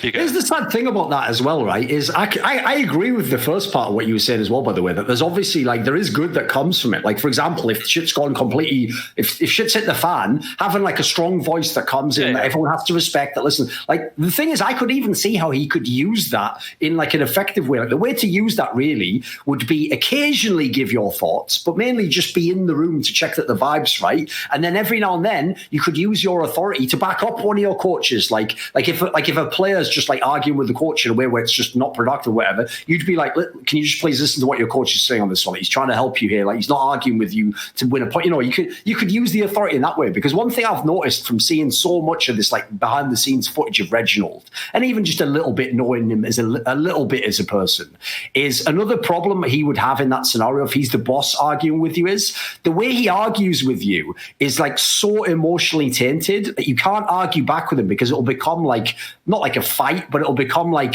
him versus you at that point in time. Whereas what you want that discussion to be in this setting is we're talking about the points here, and we're just trying to, as a team, get to the point where we all understand the game better, hopefully. I will say one thing about it is that one thing he does well is he makes you feel bad for mistakes. And this sounds bad in a way, but if someone, just one example with BB, he played Sana top, and he was inting really hard. He was 6-0-6 in one game we played, and this is an example, right? It happened to everyone at some point. But he'll be like, why are you 0-6 this game? Why are you so bad at Tristana? Are you just trolling my game on purpose? Or like, are you just bad at champion? Have you played in solo queue or what? What's going on? And he would like make BB, put him on the spot and be like, what's going on here, bro? You got to say something here. Tell me what's going on so I can help you improve, you know? Whereas Six, Tony, and Lostboy wouldn't like strike down on that, you know? They wouldn't be like, hey, what the fuck, man? You're 0-6 in my game on Tristana. What's going on, bro? You know? Give me something to work with here. And he would do that really well. And he would make, you know, one thing I learned from Origin. I mean, it sounds like from Reaper, it's the same story. That's what you like in the court, right? If you have to, he will do it. Hold you accountable. And Original does it really well in the sense that he makes you feel really bad for your mistakes because he's your boss as well, right? But like in Origin, I remember some people would have, you know, yelling arguments often. Like Amazing and Mithy would argue the whole day, every day for hours. And we would have arguments where people were, you know, red in their faces and they were fucking mad. But at the end of the day, people improved because you care, right? And at the end of the day, that argument was forgotten, but the conclusion wasn't. And people learned from their arguments, right? But they remained friends, and it could make us really close as a team. But my point is that sometimes having someone really tell you, like, you fucking suck ass, you know, or like, fuck you, it can actually help you sometimes. Like, it really can help you. Depends on the player, I guess. Yeah, it does. Of course, it always does. And the person telling you as well. And I had so many arguments in Origin where people were like yelling, and they were like so furious. And, you know, we had instances where people were like, they would just leave their house and go to their room and just cancel scrims because we were so mad. But the thing is though, Sven, everyone's going to hear that, right? Everyone's going to hear that and overreact and think like, holy shit, that's so bad. It isn't. Think about it, right? That's what people do in their personal relationships. Like, think about how many times people have argued with their girlfriend over something, where the point you're arguing about it's legit, but then it gets super heated. Afterwards, right, you don't hate the person. You actually get the opposite feeling. Once the emotion goes, you think like, oh, fuck, I hope I haven't hurt their feelings. If anything, it can bring you closer together afterwards. Yeah. You cancel the scrim, you come back next day, you're cooled off, you say, hey, sorry for being an asshole. And then you notice that the argument, whatever it was, that's John in this case, improved so much. You're like, holy fuck, BB's the best. And you're going to think about that the next time you play. You're going to think, I don't want to set them off, so I remember what they said. And that's the one thing Reginald does well, is that he doesn't care what you think about him. He will just tell you you're shit if you're shit. And that actually worked because Tony, Peter Sang, and Lost Boy were very not good at doing that. They wouldn't call out players in that sense. They're kind of conflict averse, right? Yeah, they wouldn't make you feel bad about something you did if it happens over and over again. Not saying BB was actually bad Tristana. It's just an example that I had and I remember because he was criticized by Tristana. He criticized a lot of things like Bergson's TF or me getting caught mid. Wow, Reginald criticizing TF. That's so ironic. I know, how dare he? Yeah, Jesus Christ. Funny, but he would actually tell people like, wow, Björk, you really suck as a champion. Björk, you need to pull a red card here. Like, no, it was about him ulting on silent stuff. But I know get the fuck out of the way. Let me get in here. Yeah, this is how you lock the blue card in. Yeah, main point is while he does have a problem letting go of the discussions, he actually does a good job in that sense of making people feel responsible, which is important. And I felt like TSM staff, coaching staff, was a very conflict shy. You know, I want a coach to tell me like, you fucking suck. Maybe not that, but like, you get caught here a lot. This mistake you make a lot. Why do you do it all the time? Just tell me what's going on so I can help you improve, right? And he does that well. And that's what I want to say. And as you say, though, you mean specifically you need that as a coach. Like different people need to be coached different ways, obviously, Exactly. That's why I think you need a whole staff, in my opinion, not one guy, you know. Or you just need one person that is like really good at detecting what's going to like trigger a player to actually improve. Like I think that's like the best coaches that we hear about are the ones that understand like, hey, I need to talk to a player in this way to get the results out of him. Similarly, like we went into a great example of this from sports because we were talking about The Last Dance last time, but it was like Phil Jackson, right? He knew every single player, how to coach them in the way that's going to get the maximum performance out of them. And I think that's kind of just lost if you're just treating every player, like harshly. Some players are going to, I can't imagine. It's weird. Yeah, go on, sorry. Well, I'm just saying it. You can't imagine, I can't imagine Biofrost responding well to harsh criticism. No, of course, yeah. So. No, the reason why that's actually weird to me is I don't know if it's just not that big a thing in American sports, but it's a super famous concept in European soccer, because obviously in soccer you don't have a million timeouts, so you're not really telling the team like a set to play. Like you did all that in practice, did you play the game? But the concept in European sports is called man management. It's the idea that you're not just managing the game, you're managing the actual people. And so you're trying to figure out, right, this guy, like what's weird is there's people like in Sven's case here, to someone else that would be considered abuse if their coach did that to him. He wants that. He wants the guy to actually push him to do it. Whereas, as you're saying, someone else you need to treat with kid gloves and be really careful how you criticize them, or they might completely collapse mentally. So, it's definitely, I think it's actually the number one skill of most coaches, because you expect a coach to have a certain threshold of knowing the X's and O's of the game, or why the fuck are they a coach? So, to me, especially if you want to coach the big squads, I'm talking about the Cloud9, TSM, Team Liquid, you've got to have that, because you're working with all these totally different personalities, and some of them you've got to get on side, to how you think, otherwise you're never going to win the game probably. I will say that some people, like Mitty, for example, is a very, I can't remember, is it red collar or whatever? There's this psychological thing where he's he doesn't care if you tell him, Mitty, you're so fucking bad at Gragas, I can't focus on watching play. I'll tell him that to his face. He's like, yeah, I agree. I'm fucking shit. I gotta work on it. I'll watch some VODs and get better, right? It's like, okay. But if Mitty told that to Mike Young. Yeah, Mike Young was a very silent guy. He's like, oh, I'm sorry, I guess. He would be really whoa, But if he told it so ass, he'll get fucking triggered. Like, fuck you, why you say this to me after the game? Just wait or something. I sort of wanted you to wait an hour and tell him hey, I think your Gragas could do some work. You have been missing your E flashes, or I can help you if you want, show you some good VODs. So, whereas someone like Expect, he wouldn't care. He'd be like, yeah, I agree. My Gragas is so bad. And Perks at first was also kind of he wanted to wait a little bit with getting criticism after the game. He wouldn't when someone just told him you suck as champion after the game, he would get triggered and tricked too. But then after a while, they realized Mitty is that kind of guy, and you have to understand that he isn't doing it to trigger you or piss you off or be aggressive. He just does that because that's what he thinks. Björk is the same. He doesn't mind it if you do that to him. But some people get very triggered or defensive about it. You tell them. So you have to understand your teammates, what color they are and how they are as people, right? And everyone can change, obviously, but I'm in the middle, I guess. I don't like when I end the game and someone tells me you fucking suck. I know I suck if I do something bad, but yes, I'm not defensive about it usually. I think I can admit my mistakes, but the point is you have to understand your teammates as a coach. That's really important, and you have to understand who you can tell what to and when, and then you can figure out how to make them feel responsible for their mistakes and move on, right? This is actually a topic, if you think about it, Dom, that keeps repeating with guests that are European that come to North America. So the Amazing episode is an obvious one, which is it sounds like the mistake that the NA teams are making is thinking that the team atmosphere has to be uniform.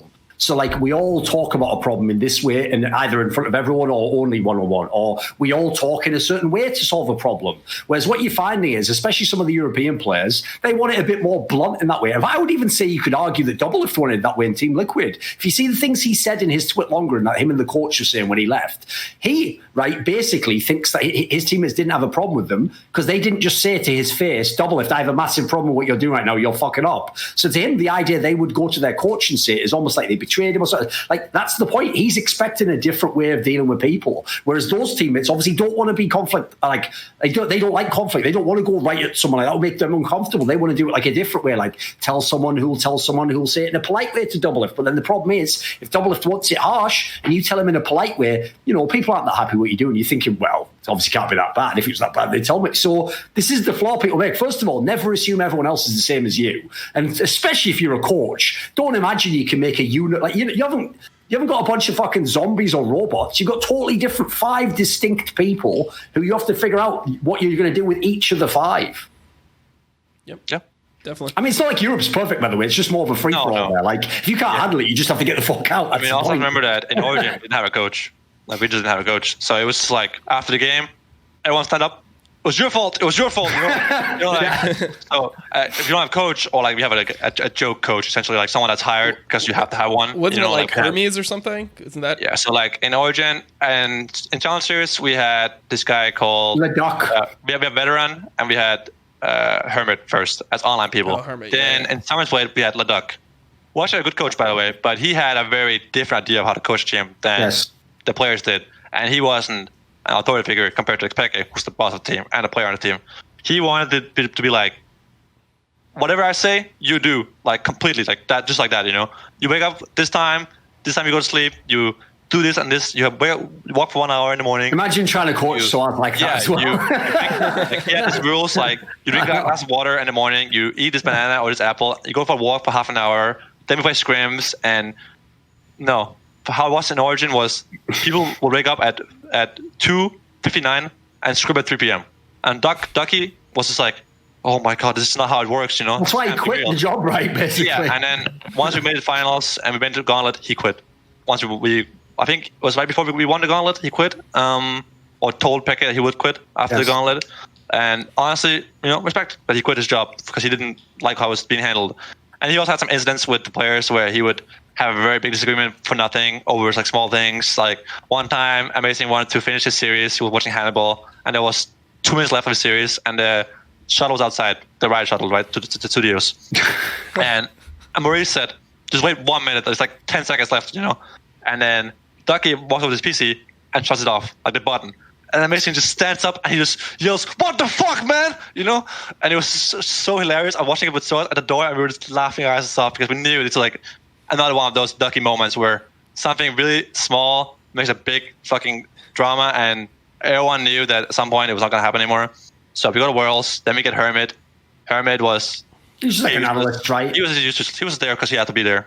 This is what it was. And he was trying to join C9 while we were at Worlds in the lobby. He was telling Jack, like, hey, I'm a fun good coach. Can I join your team next year? While he was in Origin, during Worlds group stage. And by the way, one thing I loved about that guy was he was talking mad shit on me that whole year, right? On Twitter, trying to like challenge me to go on shows. But what he didn't know was I know some of those Origin players for years, so I knew this guy was a fake coach. I couldn't fucking ended this guy's career like that, but I thought it's no point being harsh. I'm pretty sure he went to NRG, correct? Like he went to NRG the next year. Okay, so there was a point where they were having jungle problems, and this is when I just become a streamer, right? This is when they had Moon, right? Yeah, they had Moon, and Moon didn't want to play anymore. He just couldn't deal with like the 2 Korean egos, right? Because Impact and GBM were like apparently really harsh on jungle, and just like the way that Koreans were at that point, they were very focused on, hey, like, you're a fucking jungler, like, you're a rookie too, like, you should listen to us. Like, if I tell you to come to my fucking lane, you come to my fucking lane. So Moon didn't want to play anymore, and I remember Hermit just gave me, so Energy tried to get me as a player, even though I was just a streamer. Like, I had just been out of LCS for like a month or something, like 2 months, like it was just right when I quit. And I just remember this guy just gave me like a huge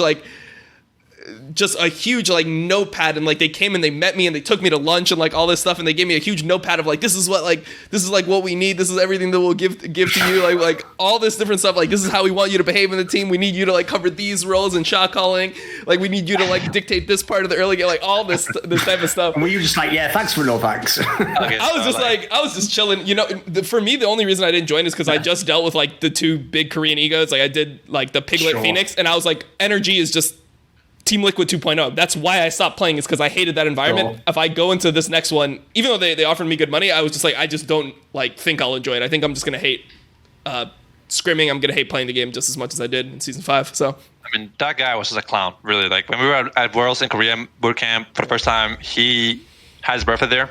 Fair enough, go celebrate it. You can have a drink if you want. But next day, he's not away for scrims. Like, so I asked our manager, Sergio, where's Hermit, our coach? I don't know. He's sleeping, I think. I'm like, why is he sleeping? It's 2 p.m. We have scrims now. And he's like, yeah, he's hangover. Wait, hold up, he's hangover? The guy's actually like hangover. He went drinking last night, and he's like not able to just watch our scrims, right? And I'm like, something like, whoa, this is crazy. And I put in context, at Worlds, we were in Paris. He was trying to poach, no, not poach, but like the opposite. I can't remember the word, to get into C9, right?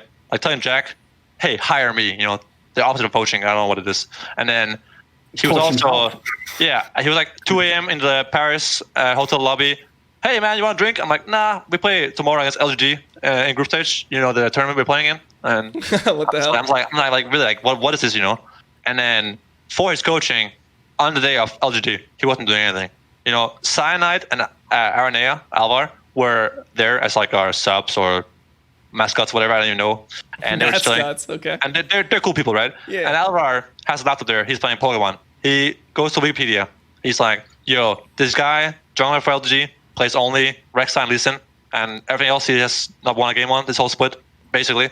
So we're like, okay, let's ban both. He picks Nunu, goes 0-7, we win the game. And like that moment of going on Leaguepedia, checking his champions is more coaching than Hermit did at Worlds. You know, put in context. And like, I don't normally like flame people like this, but like that guy. That's egregious, that shit though, yeah. He went on a rampage afterwards on Twitter, like later on in some years after, with Soaz. I can't remember the context or the argument. Really? But okay. yeah, they had like an argument. And Soaz called him a drunk or some shit. But Soaz gave him prize money of his World's money to Hermit. And we didn't say he was useless. We gave him a job at NRG by going to World semifinals, right? Yeah. Because you would think, 5 new guys went to World semifinals. This guy must be insane. They hire him, he's shit. But we gave him that job, basically, right? And then he flamed Soaz on Twitter. Like, fuck, dude, that's not allowed, you know? And Soaz gave him prize money from Worlds. Yeah. You know, from the Worlds that we carried him through, right? Oh, and by the way, since he was telling the story of all his coaches, the coach he had after that, as if we haven't named enough cursed, infamous names, was Nico the Pico. We actually had this one guy called Hazel coaching for a while. He was a Danish guy, and he was like a sports psychologist coaching guy, and he had a very different idea of how to coach the game, and the players instantly knew this guy has no clue about the game, and he's hopeless. And then there was this one time, week 4 of LCS, we are in the room, and we're about to go downstairs to play the game. He stands in front of the door. He won't let us go through. Then he asks, amazing, Maurice, what do you need? And Maurice answers him, I need you to shut the fuck up and let me go through the door. And I knew. I knew. He was over at that point. I would just crack up if I was in the team now. I was like, oh my God. I respect that from Amazing. What the hell? Disrespect though, I like it. But like, he was in front of the door like this, you know, Maurice, wait, what do you need from me today? What do you need to succeed today? And he was like, yeah, just shut the fuck up, basically, right? Not the exact words, but I think he said, I need you, shut the fuck up, and let me through. And I knew at that point it was over. And then we got Nico Pico afterwards. And Nico Pico actually tried. I'll give him that. He tried to be. He's a very earnest person. He's just he's not that good at it. Yeah. He tried to be like a young buck in a sense that he would try to like facilitate discussions and try to help people. But honestly, League back then was really underdeveloped and people didn't care that much, I guess, in a way. There wasn't like game review, game again, right? It was more like a game, fuck this champion or fuck this game or you lost lane. Come on, mate. The problem is your team's full of mega veterans at that time who've done everything in League and some of the smartest players ever at their position. Like, they're just not going to want to hear a random guy who's just come in the door, no matter how many notes he's got in his fucking pad, are they? Like, they're just not going to be listening. Yeah, so basically, he didn't work out, but I honestly don't think he could do much in that team. I think it was just impossible to coach that team, given the way we all been playing for a year. Everyone has so much experience. And just an uncoachable squad, let's be real. Yeah, it's uncoachable, and they needed someone like Youngbuck to just try to help facilitate the discussions, and he did that, honestly. He tried, and I don't blame him for anything that happened to the team. Their origin was, and as far as our team was a player-run org, and that's what it is. Origin needed a lot of other things to succeed, aka better management. You know, we were promised things like single rooms that we never got. We were promised, a chef to cook food, but we got Nico Pico cooking for us, and he's a good cook. I'll give him that, but not as good as I would like him to be. And even the cooking gets flamed. Holy shit! We were promised things like single rooms next year, and we were living in Wannsee, which is like an hour from the LCS studios in Berlin. And I was like, we gotta move, bro, and we gotta get single rooms because I can hear my coach snore when I'm sleeping. I can't focus. I can't sleep. And we got these IKEA paper walls that you can put up yourself in the room, and that makes a wall. I can pick a small wall, but I can still hear someone else in the room next to me or sleeping. I had crazy experiences like that. I mean, there was a time. How can I focus, right? There was a time I need a room. The same thing, dude. In season 5, there was this weird situation where like we ended up moving in a bunch of like academy players, and one of the academy players was Matt. who ended up being the support next year in Team Liquid. But in Season 5, there was one night where for some reason he thought it was a good idea to let his mom have the room. So I'm sleeping, and it like next to me, there's Matt's mom just snoring the entire time before LCS. I literally could not sleep one wink the entire night. We ended up winning the game and everything, but that was like the only time I had to go to management. I'm like, this guy, like, this is a player I don't know, right? This is like a new player. He just moved in, and then now, like, it's so awkward for me to just be sleeping like in the same room with some woman I don't know. Like, his mom, his mom is sleeping in the room with me, man. Like, how am I supposed to be able to, like? I'd go in with a close peg and just fucking put it on her nose. So Dom, are you telling me that you slept with Matt's mom? In the same room. In the same room as Matt's mom. Someone get the clip.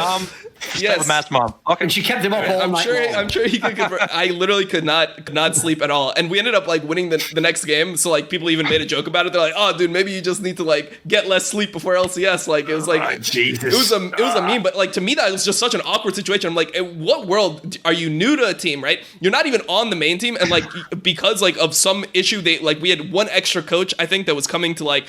And they needed like his room or whatever, so he ended up like being in my room for just like a little bit, and it was just so weird to me that it's like why would you think it's okay to let your mom that just came in, like she doesn't have a hotel or anything, you invited your mom to come and then just sleep in the gaming house like in the same room as like a player that has a match the next day? Like it was just so weird to me, such a weird situation. Can't be made up, man. That's also where orgs, though. Like, listen, I actually get the Origin one because if people don't know, that org had no business being at the level it was competing at. It just was at that level because fucking Xpeke and Soaz and all these guys agreed to play for it. Like, the org itself was nothing. It was just like made out of someone's bedroom overnight. That's why the infamous graphic where it was like improve, whatever. Like, that is like the level that org was at. It's just that you guys boosted them mega. So I get right. But you remember other shit that was crazy. Do you remember the graphic? Do you remember the graphic that they had? Like the improvement team. But you remember the fucking graphic. That shit was just an infamous meme. It literally was made in like Microsoft Paint or something. It's like improvement team. Work, motivation. Yeah, work, motivation, team. Yeah, that's what it was. Holy fuck. Yeah. Jesus Christ. Origin lacked a lot of structure. Basically, just people that were qualified for the jobs. And we lacked a manager for a while. We had a guy called Sergio. He was a nice guy. I'll give him that. And he was told. But he wasn't doing anything else he was told.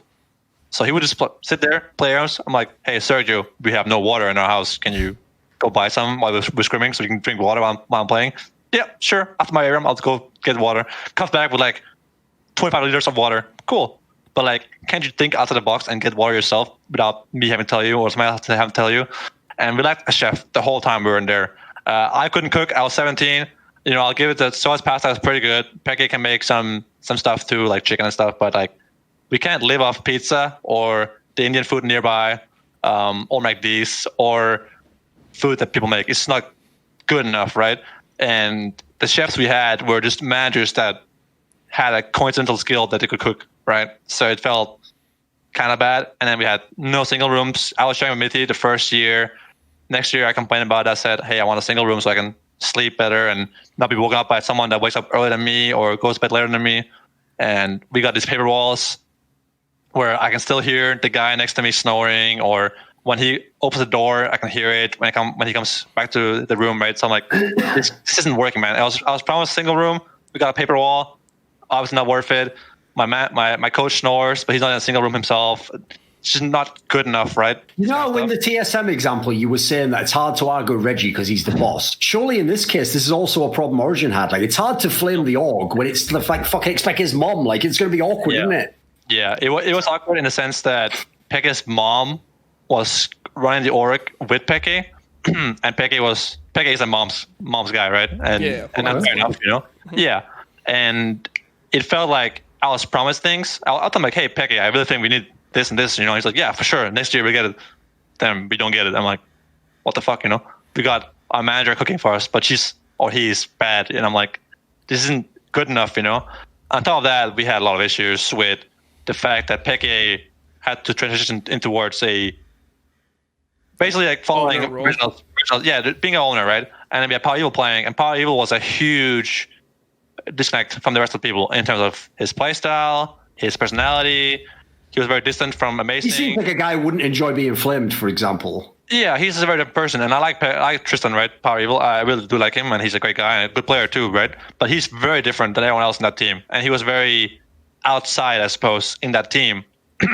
And it felt like Maurice suffered from this because they weren't duo queuing at all, they weren't playing together, they weren't talking together, despite being two German people. And Maurice is a very social guy. Same for Mithy, right? They enjoy having a beer on the porch, chilling one night, or going out for food, or going out to like hang out. They even like to argue, dude. Like they genuinely enjoy it. Yeah, it's crazy. They would argue all day long, like legitimately all day long. They would just argue and be like, "Here we go again," right? But they would be friends at the end of the day, and everyone would forget every argument. But not the point of the argument. Everyone would improve from the arguments, but they wouldn't like take them to heart and get, sensitive about it. They would just learn and be good friends, right?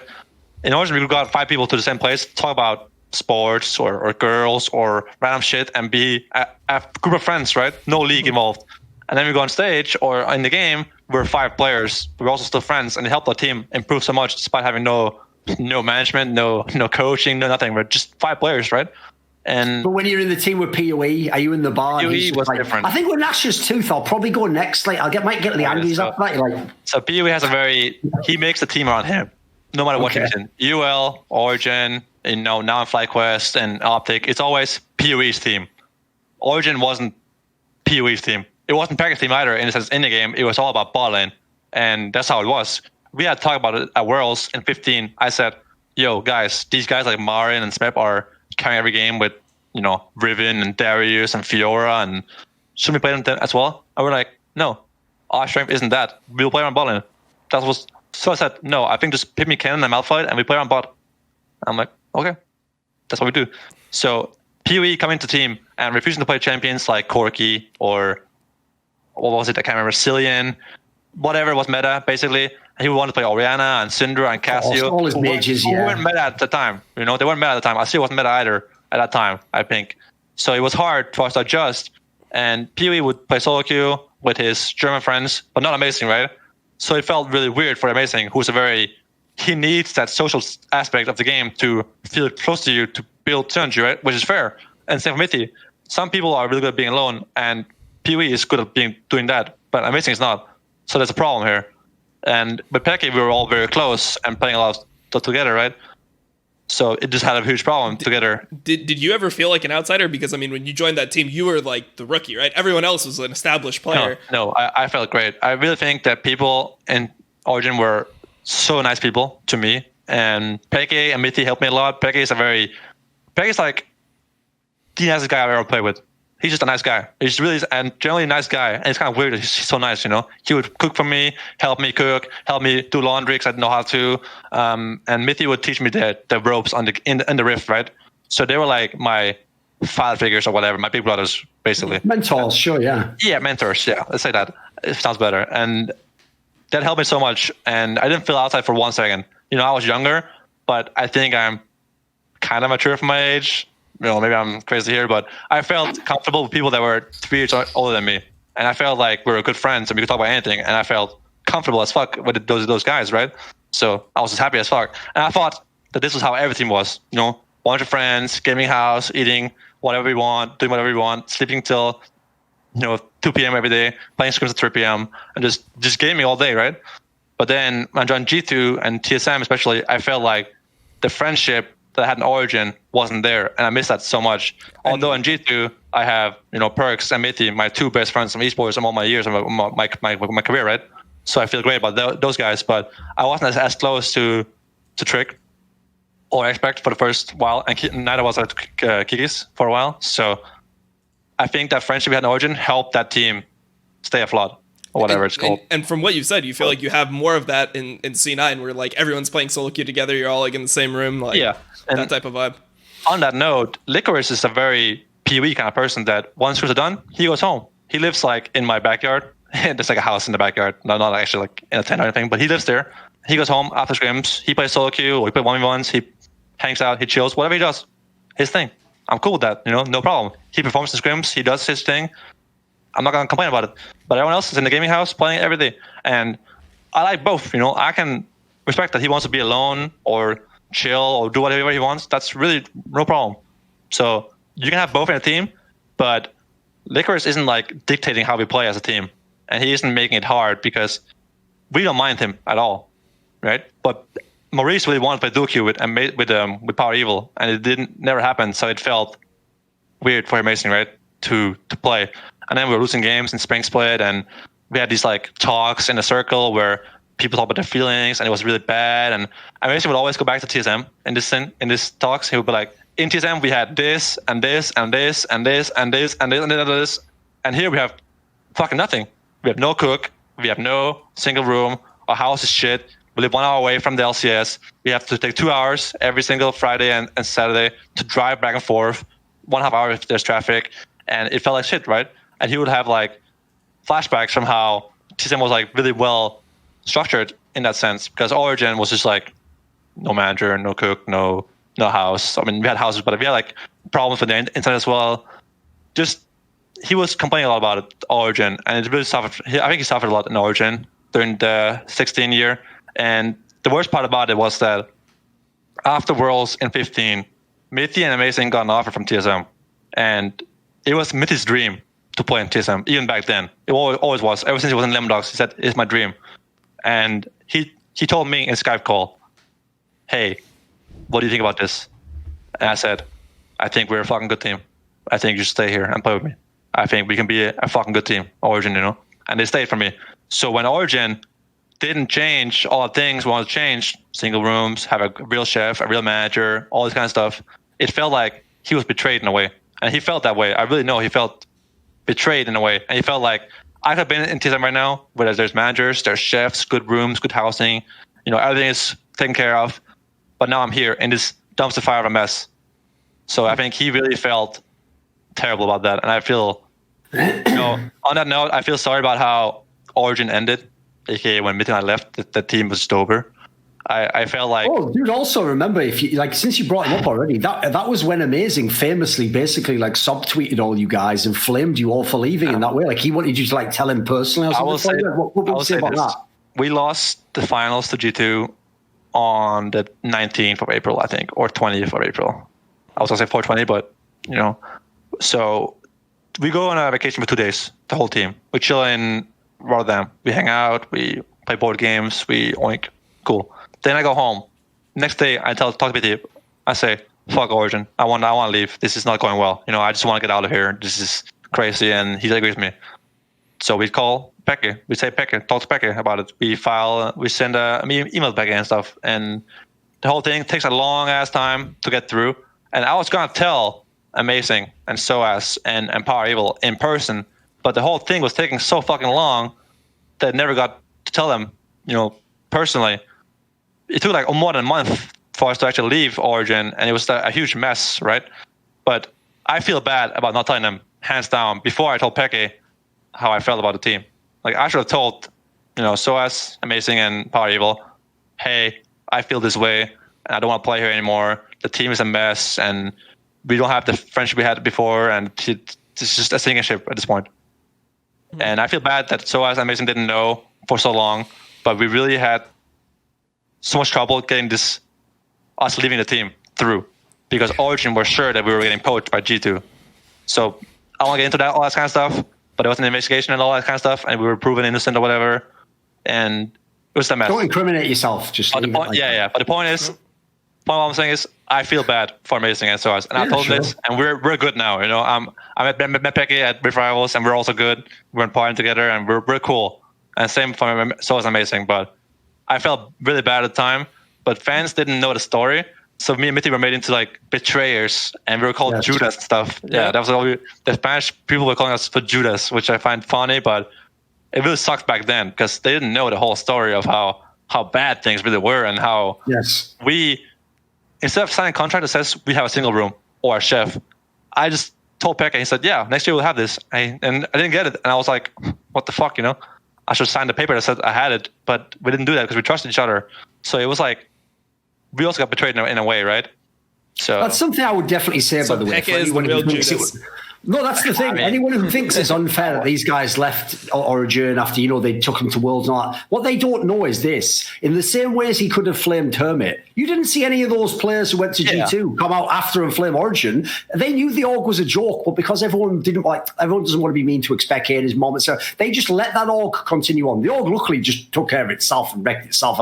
Let's be real, anyone who thinks this, Origin now is only the fucking Origin name. It has nothing to do with that org before. That's just a name that the brand got brought back. So, I actually think they were very fair to that org. I would have flamed the fuck out of the team if I left. If people start talking shit to me, I'll just come out and give it all.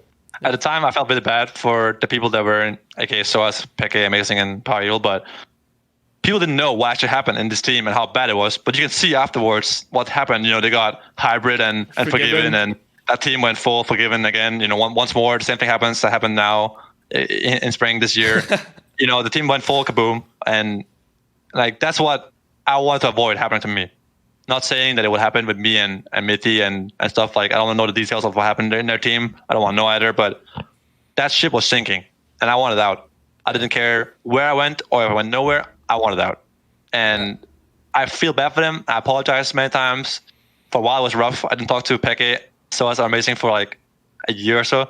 They would ignore us in the studios. They wouldn't even look at us, say hi or anything. They were just looking at the ground. Yeah, I would go in the hallway, see Peke, look at him, he'd be just walk past him. And it was one guy, if he just blanks you completely. Yeah, he just looks straight ahead, doesn't even look at you. And it was really just this Cold War in a way, right? But nowadays we're cool now. We went to dinner together, me and Origin, and we're cool. So all good now, but back then I felt terrible about this whole situation. Yeah, people don't know, by the way, Expect is a super outgoing guy. That's one of the reasons he's one of the most loved teammates of all time. He's got mad charisma. Really, so if you can imagine that guy giving you nothing, that's like when you're walking down the street on a lovely sunny day, and then you go into the part where it's all the shade, and suddenly it's oh, that's cold. Oh, fucking. Yeah. Oh, let me get back out into the sun. Fuck, where's the heat gone? All the warmth I was feeling. Yeah, it really was. My experiences with Peke were the same. I remember in season 2, our team, we were this is when I was in Dignitas with Cutie and Scar and all them, and we were a very we were good friends, but we would just stand around and joke together. And when we would see the Fnatic team of Cyanide and Peke, etc., they were just I don't know how to exactly explain, horseplay, I guess would be where they would just messing with each other, just monkeying around, all that type of stuff, just being super physically friendly, whatever, all that type of stuff. And it was just so awkward to us. I'm wait, how do these guys know each other so well? We go to all these tournaments too, but we never got to that, I guess, level of friendship. We had a great friendship, and I really appreciated that so much more after I played in G2 and TSM, where I felt that wasn't the case. I felt that wasn't the same. Now in C9 I have the same friendship where my teammates are also my friends. We can hang out and talk about anything, and we have fun all the time, right? So you really appreciate that so much after you join a team where that thing isn't present anymore. Mm-hmm. So, yeah. One thing I wanted to get into is so we've heard so many accounts of how much better C9's environment is. Then obviously TSM's, there's been a lot of players that have went there. Sven Skaren, for example, recently before you. And I guess there's something magical about C9's environment that makes people always get C9 always gets the best out of their players, it feels like. What do you feel is specific about the environment you're in now that allows you to just succeed so much and allows the teams to succeed? I think C9 has a really good system. They do things correctly. They have good people, same for TSM, but C9 does a lot of things that players need but don't want. For example, TSM gives all the players a gym membership. There's a gym 5 minutes away. They pay for the gym membership if you want it, right? Cool. C9, how often do you think me and BB went to the gym? 0. Just guess. 0, not 0. Come on, guys. What the fuck? 5 out of a year. 5 times in a year. We go once or twice a week at the very best. And on a 2-0 week. Yeah, that's not that terrible then. Yeah, on a 2-0 week. If you lost to 0-2, no gym for 2 weeks at least. And okay. So no gym the whole summer split or what? Shut the fuck up, though. All right, okay. In C9, we have every morning a 1-hour workout. It's forced. At 9:55, on clock, you're here, or Jack will get fucking mad. I think Jack even said you didn't want to do it initially, but you got into it, right? I told him fuck this, I don't want to fucking work out in the morning. I want to play solo queue and I want to sleep longer and practice stuff. And he said, no, fuck you. That's not what he said, but he said, every morning at 10 a.m. We play solo. Fuck. Dom, stop laughing. Okay, my bad. My chat. Look at my chat, man. How can I not be laughing? Look at that. Okay, go for it. Okay, Back to the gym. Every morning at 10 a.m. And the point is, we have morning workouts every single morning. Jack is there, management is there, coaching is there. We all work out for 1 hour, a little bit more, and then we eat food together, and then we play scrims for 5 hours or 6 hours, whatever it is. And the point is, C9 knows what we need, not what we want. I can guarantee you right now, Jack's the same thing. Not a single player in C9 would ever go to the gym alone. We have a gym in our garage, by the way. Like there's weights, there's racks, there's bars, there's cardio machines, there's everything you need. Not a single player would ever go on their own if they weren't forced to buy Jack or C9. I can guarantee it to you. I wouldn't. I know that. So us having to do this, having to do walks on the mornings, is good for us, and I think it helps. My point is something C9 knows we need. There are things that we do, like our book club. I don't think it's so useful, but we do it. And I think C9 has a good recipe. On top of that, I think C9 just has really good people in every role. Our managers are great. Our chef is great until the quarantine happened. Now we don't have chef anymore. We have catering. But TLDRs, C9 has really good people in every single role. And Reaper, Westrise, Rapid Star are all very well integrated into the team. And I think we have a good mix of players that work well with the coaching staff. Yeah, I think just really good people in every role. Players, coaching.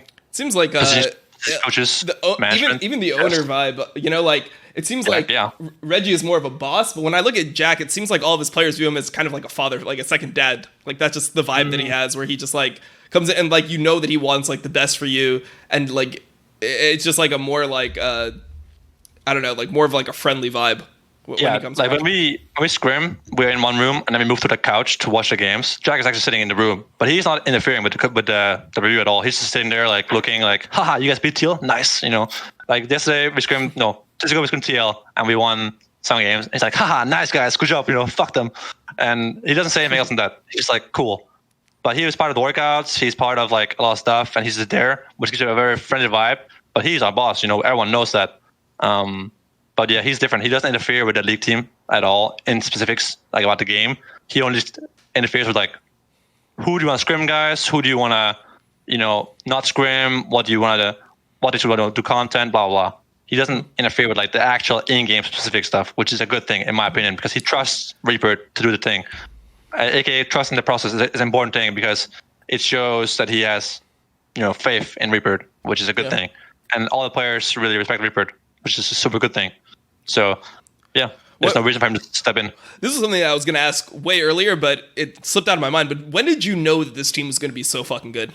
This Cloud9 team. Like, was it when you were in Korea, you were playing all the games with Vulcan, you guys got super high? Was it when you came back and, like, you just started, like, winning games in LCS? Like, when were you like, this team is, like, actually just special for NA? When we were, like, 6-0 or 8-0, I was like, whoa, what the fuck? We're shitting everyone. We didn't lose more than like 3 games a week in scrims, you know, at any point after like week 4 or 5. We had like, I think, a 90% win ratio in scrims, and at some point we could like roll swap, you know, I could go top or mid, and this you could go bot playing Syndra, and we could jump people, and I was like, whoa, this is just so easy, and we're so good, you know, and everyone sucked so much. So somewhere in the middle of it, I was like so confident. I watched these teams like TL have these issues going on, and I watched teams that were like IMT, for example. They came into split 3 days before the split started and practiced, and they said they only had like less than a week to practice before the split started, and they were second place for like they're almost the whole 5-2. split. They're 5-2. And I was like, whoa! If these guys who we speedrun in scrims, right? Like we had a thing called IMT 80% in our scrims, where we would end scrims like in 3 hours and 20 minutes instead of 5 hours, which is normal, right? Because they couldn't play the game in scrims. And we're like, if these guys are second place, what the fuck is up with all the other guys? So I felt somewhere in the middle split that we were unbeatable. And, you know, I will play top lane Kalista, and Ayo will play mid game plank, and this will play blind Syndra in spring split, and we're winning games. You know, like, even sometimes we do that. Since it works. Since there was obviously this whole narrative, the whole split, kind of like you're saying, like obviously everyone knew Team Liquid had their own problems, but they didn't have Broxer, so people kind of understood that. But everyone was waiting, even till the bitter end of the playoffs, for TSM to just get their shit together and become the real second best team. Like from scrims, did they actually have similar problems in scrims when he's played them? Like, did you also think TSM was going to end up being the second best team? Yeah, I had TSM in the finals in my predictions. I thought that at some point they gotta get it together and become a good team, but that never happened, and they lost to FlyQuest. But I thought in scrims, TSM was the best team. I asked B about it. He says that we lost to a lot of teams in scrims. He told me that they were struggling against other teams that we could 5-0 easily. I was like, huh. He told me that they were trying really hard against us in scrims because, like, we're the best team and stuff. Yeah. But I thought generally they were the best team. Other than us, right? So I thought at some point they will click and become a really good team. And they also have really good players in individual roles. I thought Kalbe was a really good player on players in the EU. He still wasn't in NA. But their team was just so disconnected, I guess, from each other. That something just never happened because FlyQuest is a team that they have very little star power, IMO. They had a lot of flaws, and they were playing the game in a very flawed way, aka through one player every single game. Very obvious drafting every single game, picking the same things over and over again. Very weak ball lane. And they were winning games. A lot of games. And when they got solo, they actually had a really good team because they made up for one of their flaws, right? But I thought FlyQuest wasn't that good. I thought like, we can't lose to FlyQuest. I knew it was impossible. Like, I hate to say that. That was the general perception, though. Like, everyone thought that LCS, and I don't know if you felt like this, did you feel like LCS was just, like, worse this split than in previous years? Yeah, I mean, that is fair to say. I agree. And that's mostly because the best team in the league, TL, had a massive... Yeah, I don't know what happened to them. They had their issues. In my opinion, they handled the offseason wrong. Even though Broxa can't go to America, you can still go to Broxa and bootcamp in EU or go to Korea, where any person can get a visa for free for 3 months, right? Just go there. Just go to Korea and play like we did in January, right? But instead, they play with Shrimfire and NA. They lose games. They blame it on Shrimfire or whatever, and they blame it on issues. But, like, you have Jensen, Doublelift, Impact, and CoreJ. You can win games against IMT. You got to at least be playoffs or Golden Guardian. Apparently, they can't win games against IMT. Yeah, you can beat these teams. The shitty teams. You can say it. These people are not that good. You have, champions in your team. You have world champions in your team. You can beat fucking Golden Guardians in a best of one match without having Brox as your jungler or Smithy as your jungler. Shouldn't be that hard, right? And I think, yes, the visa issues really made it worse. But, like, the fact that you can't even get top 6 is an issue that I'm completely speculating here. But I'm sure something else went wrong in the team, like internally, and that happened. So because of that, the point is, NA was a lot weaker. TSM had a high ceiling, I think. Never found it, never clicked. Sucks. A lot of teams were just weak. EG had a really interesting way of playing the game. Izuki was kind of 1v9 for a while. Once they figured out that Izuki is like the power evil, that he's a complete 1-man player through Ryze, LeBlanc, by pushing, killing everyone. They actually got better, but they had a really weak topside in Kumo, who was a weak point. And once FlyQuest replaced Viper with Solo, Kumo was just useless in their games, right? So Bang was good on Kalista and Aphelios especially, but they weren't doing much either. It was just the mid-lane show for EG every game. Yeah, it was a side laning. I mean, no other team knew how to side lane besides for you guys. And the thing is, it seems like FlyQuest understands better that Power Evil is their man than EG understands Izuki is their man. So they play better. There's just two teams that are completely the same, but a little different in the sense that, one guy plays mages, one guy plays assassins and sideliners, but FlyQuest just played their style better against a team that was kind of the same as them. So that's one of those areas where I feel like people do really bad scouting, because if you watched Shizuki playing Vitality, like to believe that he's not that player, you'd have to think that Vitality told him everything to do and made him do that. Like, the guy clearly just plays that way. Like, that's just what he will do given a choice. Any teammates will play that way. It's just how he plays it. That's why the Power of Evil analogy is a good one. Obviously, totally different playing styles, but they're just like very much within their way. And if you can't play their style of the game, they're just not going to be effective. Yeah. But they'll be really well. They won't be really. They'll be pretty good if you play that way. The main point was that I think just the team weren't very good this split. They were just overall weak, and every team had major flaws. Like EG, one player; FlyQuest, one player. Santorin is good. So is Svenskaren, and so is Ignar, and so is like these players. You're talking about superstar power. They're all good players, exactly. Right? But the game's always won through this one player, or they aren't won at all, right? So when we play against EG in the last match we played in season, we banned like his champions, and he picks Kale. We went to Wikipedia, Isuke, check his plate, Echo, LeBlanc, Rice. Okay, ban all 3, pick Kale, Fervent, right? We lost 1 game to them in the playoffs. They played well in the game, I'll give them that. But our draft sucked ass, and we played bad. So they were good enough to win a game, right? But when you have so many flaws, you can't win more than 1 game or 2 games at very, very best against a team that even the game that they won, you guys were up 5K anyway. Yeah, that was also where Blabber he had the assist for some of that. He contributed a few kills on their side, just dying on his own, like that game I didn't play well either. I remember that game. We got mega outscaled in that game by Aphelios. 200 years S10. So, but yeah, point was NA definitely was weak this year, but I do think C9 played at a pretty high level despite that. And some teams like FlyQuest made finals because they understood their strength and weaknesses and played towards it instead of like trying to be something they are not, right? Yeah. And that's something that a lot of teams should replicate.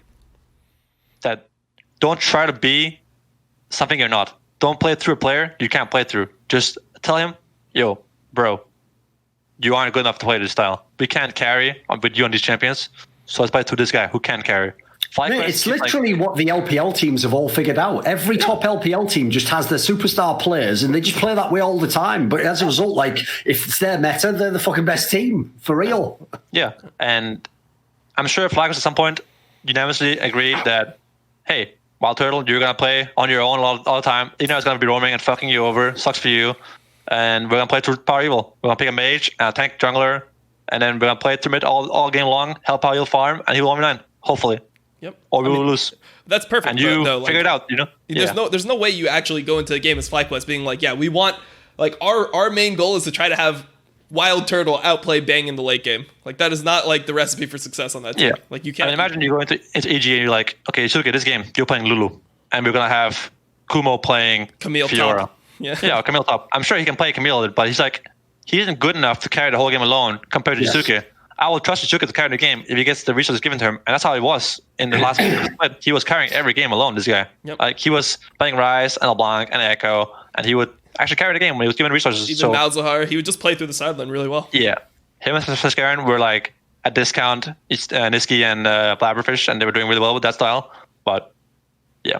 Point is, one thing to say though, by the way, about Cloud9 in that respect is this is where people have to not get it twisted. Even Zven agrees it wasn't the best split in NA. Obviously, a lot of these teams fucked up even just the players they had, or had the wrong mix of players, or didn't play the right way. But the one thing you cannot take away is this, right? Logically, that actually makes it still impressive that Cloud9 was so far above them. Actually, the normal thing that a normal person would do who aren't winners is they would go to that level as well and just be slightly above it and just be like, right, well, we're kind of fucking up games as well, and this is easy. We can just mail this in and, still be first, but by like 3 games or 2 games or 1 game. The fact that they stayed at that top level like this and no one else could get up there, but they stayed at that level. Remember, who are they practicing against? Those same shit teams. That means they have to go into a game they know they're going to win against an idiot that they know they can play through this lane against, or they're going to do a bad draft. And they have to find a way to take something meaningful out of that scrim to help them improve. In this case, thinking they might be going to MSI or Worlds, like that's actually really hard because that means you have to have the drive internally. It comes back to what we were saying at the beginning. Like the whole point is, for someone like Zven here, motivation isn't like you walking along and you just hope you like see something that inspires it. Oh, now I'm inspired to play. It's like internally generated. You've got to take responsibility to make sure you have motivation, to make sure you got the drive to really be good. Yep. Yeah. Definitely. Totally agree. If I was going to ask you something, I would want to know, like, if going into the next split, right? Who do you think is going to be your biggest competition? Assuming you guys make finals, assuming you guys are dominant, do you think TSM is going to be your biggest competition? Come on. I think it's... He wants Doublelift in the final and he wants to fucking beat the guy. I actually don't care. It felt good to see TL lose and Doublelift lose, but I don't actually care anymore. It's just you feel even better to see them lose to you in a final, though. I mean, for sure. I'm not going to tell you that it wouldn't feel good to knock out TSM in the finals in front of a crowd and be like, fuck you guys, Sure, it'll feel great, but I don't have that kind of revenge itch anymore. I'm good now, I can lose, I can win. Doesn't matter. I don't have that in my head thing anymore. I'm not playing a mental warfare against TSM or against Doublelift anymore. They aren't in my head anymore. I don't care. I'm good, So... yeah, it'll feel great, sure, but I wouldn't care if I beat FlyQuest or EG or TSM. I'll take whoever, and I'll beat them, and I'll feel great about it myself because I'm not thinking about them anymore. I'm thinking about me right now. And In Spring Split, it was all about that, When I beat TSM first time, I carried the whole game alone on bars. I remember it. I felt like, haha, fuck you guys, I felt that way. I'll admit it. I was like having that petty revenge feeling. And I'm sure if they won, they'll feel the exact same way. They wouldn't say it, but that's how it is. When you join a new team, you don't hope the team does well. Just how it is. You don't hope your old team does well. Yeah, of course. So, yeah, I like BB. I like Bjergsen. I don't know the other players that well, but I don't hope TSM wins games. Why would I? Why would I hope a team does better without me than they did with me? I will give TSM a second place or third place, no problem. As long as I'm above them, I'm happy. That's how it is. I hope best for BB and Bjergsen, but I hope they always lose when they play against me. They can win any other game, that's fine. But I was happy to see TSM lose. I wasn't like, damn, man, sucks for you guys. Yeah, I felt bad for BB and Bjergsen, but I didn't have any problems with that, right? How did you feel when you guys actually dropped that one game to them in Spring Split? I heard that actually bothered you quite a bit from other sources, but I don't know if that's actually true. Like, did that sting just losing to TSM? It did sting. I'll admit it. I'll be lying if I said it didn't, but it didn't sting because it was TSM. It stung, or whatever the fuck the word is, because the way we lost was like cocky and arrogant. We drafted terribly. First of all, I'll say that now. I hate to blame draft for a game to like hide it. They played an okay game, but we played terribly, and the game was overall not high quality. And if that draft was like FlyQuest, they would have won too. They had their best champion in every single player, and OP champions like Set. So they had Set, OP champion, best champion. They had Speaker, no, it's not Speaker. Sorry, Dark on Jarvan. With Cillian, Bjergsen's ideally best champion to help Dark, not in after as well. Syndra, yeah, sure. Yeah, after Syndra, yeah. So one of his best champions, niche pick, and we had MF and Zoe in wild carries versus Jarvan. They had Sarakan, their bot lanes, in my opinion, only champions at the time, like literally only champions they could play at their best level. So they had the best. They had like, if they could choose a blind pick draft, that draft might actually be it, So I think we were outdrafted 9-1. But even with that, I will say they played a decent game. But the game wasn't that high quality as people think, because they threw twice in top lane. They dove our top laner or something, and we got 2 kills. Happened again 5 minutes later. They dove top. I got it's 3 really kills early in the game, right? Yeah, I got 3 kills top lane, and this TP'd with Zoe's W. OP as fuck, by the way. That was a cloud fiesta, that top lane. Yeah, that was fiesta. And then we got bot. I say out base. All right, guys, I have 3 kills. Play with me. Fight where I am. Nowhere else, right? Okay. Then my support, jungle, and mid have a fight in the ramp, or like in the blue buff, and ambush. 4v3. The bot lane runs to bot, push the wave, goes to the river, and we fight 3v4. I'm like, guys, what the fuck? I'm bot 5 minutes, I have 5 minutes here. And then we lose because we're now outscaled, basically, right? And team fights we can't play because Set is OP as fuck, and they have Jarvan against MF and Zoe. So no flash equals can't play. So basically, like, we lose the game, and after the game, I'm like pissed off. We lost because we lost, right? Always pissed off about losses, but the way we lost wasn't like, we could have played that game so much better and pressured them. It sounds like what pissed you off is that you could see in the game what could go wrong and how you should play, and then people didn't do it. What pissed me off is that we could have won that game, despite being so outdrafted. And we could have won that game. And there was many games in Split where we were outdrafted, by the way, and we lost. I remember in his fight quest, game 2 play against them, we were so outdrafted, we couldn't win. That's what I felt like in the game. I was like, fuck, we're so doomed here. But we won anyways, because they're just too bad. And there was many games in Split where we could have lost to a team if they played better.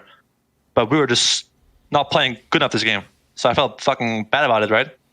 So, I remember every single game I ever played. And this game, I remember every single thing about it. And I hated that we lost because of cockiness or arrogance, right? We made mistakes that we wouldn't make against our teams just because we were like 8-0 or 11-0, whatever we were at the time, right? I can't remember. 12-0, I think. 12-0, yeah. So it felt really bad. And we had to talk about it, and we improved. Funny thing is, after we lost, I was quite happy about it because now the mid-tower thing is gone, the Mike KD thing is gone, the 18-0 record is gone, and there's no more record-breaking stuff to focus on anymore. And it's just us, And I felt good that there was no more records to have or break or whatever, and just now it's just us. And yeah, I'll admit I was salty about losing to see some of all teams. I would have preferred to lose to someone else, like FlyQuest or whatever. No one will care. You guys right? like no FlyQuest. I've noticed this about C9. C9 just FlyQuest is a good scrim partner, and they're nice people and good players. So yeah, I like them. Yeah, everyone just likes FlyQuest on your team. They're just cool people, and we've been scrimming them the most of any team, I think, this year so far, and they are never late. They show up on time. They don't review for too long. They deliver an okay performance in scrims at the very least. So yeah, we like them. Yeah. But yeah, back to the point. Yes, I was salty about losing to Sam, but I was in a way happy we lost because it made our team better, and happens. Yeah, it's made you. I guess you guys learned the lesson of taking like every game seriously and like. Yeah, but as for the finals, we also before that we also learned that we were very obvious and predictable in draft. We picked the same champions literally every game. Zoe, Lee Sin, Nautilus if open or Tom if open, and then if not ever open, just pick Leona. And we did that in this game, right? And we were very easy to play against if you were good enough, and they were on that day. So yeah, we lost, and they played well, and it sucks that it was them that beat us, but I mean, we won the finals, so no one will actually care about this game, If it was someone else than TSM who beat us, this game will never be mentioned again, right? No one would ever say, like, remember that one team that beat us? I guess it doesn't matter because there's a record in there, similar to how people remember that P1 beat TSM. But if it wasn't TSM that got beaten by P1, people wouldn't care either. Yep. That's what I think, but whatever. Yeah, coming into the thing we were just saying about the finals. Yeah. I wouldn't care if it was TSM in finals. It would feel great to beat them, but I'm more focused on me and my team now than I am on my personal vendetta against TSM. Yeah.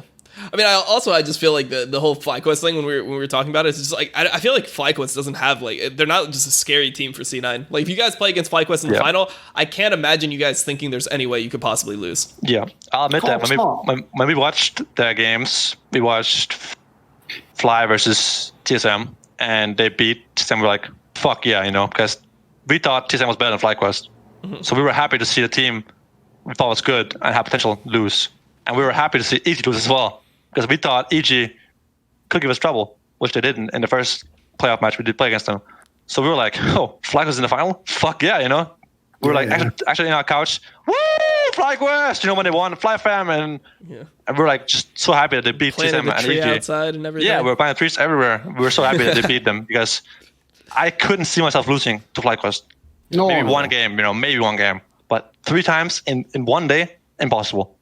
It's the reason why when we were doing the Summon Insight episode before the finals, and it was the match that was the low, because if you remember the way those matchups went, it was like the low bracket final, and then it goes into the grand final. It's like I was one of the people who picked EG to win the FlyQuest series, because like I actually do think overall they were the better team, and I think they would actually have had a way better chance against Cloud9. Like there's a world in which Kazuka pops off one game. There's a world where Svenskeren gets the right jungle matchup, and Blabber gets a couple of hits early. Basically, what happened in the game that you guys lost to them in the form of the series. Like there's a world where it's not impossible they could have made it close. Like FlyQuest, I would have been surprised if they hadn't won a game. Like that was the whole thing. Like fair play to them to make second, yeah, great, but like you're not scared. Exactly, they're not dangerous in that sense. Like they're the fucking guys you bring home to like meet your parents. Like, oh hey, look, I've got FlyQuest. Oh, they're great guys, best guy. Fucking some of those other teams, TSM are the bad boys in the leather jackets. Like, yeah, no, I mean, I could totally see Santorin, afterwards just tweeting at you like, "Oh, congratulations on winning, man!" To lose to anyone, I'd love it if it was you guys. I'll see you next time. Yeah, he DM'd me, told me like, "Hey, I'm happy for you." I mean, we're good friends, Danish and all that. But he DM'd me, told me not happy birthday. He told me, "I'm happy on your behalf and congratulations, bro. You deserve it." And that's true. That's FlyQuest, right? And yeah.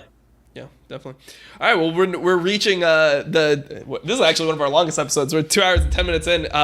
We normally open it up to our guests at this point. Is there anything that we missed? Like any topic that you need to address? Yeah, anything you need to address? Anything you want to talk about? I think it's a good episode so far, but I'm down to talk more if you have something to say. But I don't have anything I want to get on my chest. But okay, sounds good. So yeah, I'm good. All right, so here's one thing. I gotta ask you this, and I hope you know where I'm going with this. Is this gonna get spicy? No, it's not. Okay, right. It's actually more of a meme than anything. But did you come to NA to fucking lose? No. Okay, good. Actually, on this note, I will say this. One thing that pisses me off a lot is when people say I came here for money. Like that pisses me off so much, because if I came here for money, I would just fucking say it. there's nothing wrong playing for money, right? Course, if you're, I remember Reynolds said once in IMT that he came to NA for money. And he was giving his parents or his family money every single month. That's fine. Respect for that, Yeah. But I don't come here for that. I got paid the exact same in TSM 2018 that I could have gotten in G2 2018. So money wasn't an issue. And taxes are like more in EU, sure, but it's also euros and stuff, so whatever. Money was the same. It wasn't a factor at all. G2 offered me the exact same money as TSM did. It wasn't even like, I didn't think about it for a second that the money was different or like the same, right? It wasn't a factor at all. But so when people say I came here for fun or to live in Los Angeles or to enjoy the beach or for money, I get so pissed off because that's not what I'm here for. I came here for a reason to win a title in NA with Mithy and be the first 2 players to win EU and NA together. And we actually thought that TSM was like the NA version of G2 in the sense that they had really, dominance over the region and they're winning every single split. And we thought, maybe we could go for Worlds, maybe me and Mithy. And Mithy always had a dream to play in TSM, and I didn't feel like, stopping him a second time going to TSM. Yep. But I also want to play with Mithy more than anything. So I said, yeah, I'm down to go. Let's do it. I mean, the player that ruined that money thing for you is Power of Evil, because when he came over, there was the famous Power of Euros. And that was one of my Cut the Western shit videos that I actually did on him, where he just said that he came to that Optic team to try to go further in Worlds or something. And when you looked at the team, it was like Acadian that was right after like their Echo Fox split. It was Acadian, and then I don't know, like the top laner I think was Zig. Yeah, it was Zig from yes. So like the old school player. Yeah, it was Zig, Acadian, and then like Lemon H. It was a bunch of players that had placed 10th through 7th in NA in the previous split, and then he comes over and he tells us that, oh yeah, I came over to actually like win a title here when they just had went first SKT to a 5-game series in Worlds. So that's who you can blame for all the shit that you get about potentially coming here for money. Yeah. And by the way, can I just go ahead and say this? Listen, obviously we don't get like as much forthcoming information from Korean players because either they don't speak good English or they don't do interviews. But if anyone imagines some of those Koreans that have like won Worlds or some top placing and then come to NA are doing it because they think fucking joining like whatever Golden Guardians is awesome. Like they aren't, guys. They are coming for money. The difference is, like Zven says, as long as you're just honest about it, it's not a problem to me. Yeah, you can do it if you want. Life money is a real thing, It's totally okay. But like I could get paid the same in G2. I thought this team could be great. Yeah. TSM could have been a great team. I thought we could go to Worlds and do well. I really did think so generally.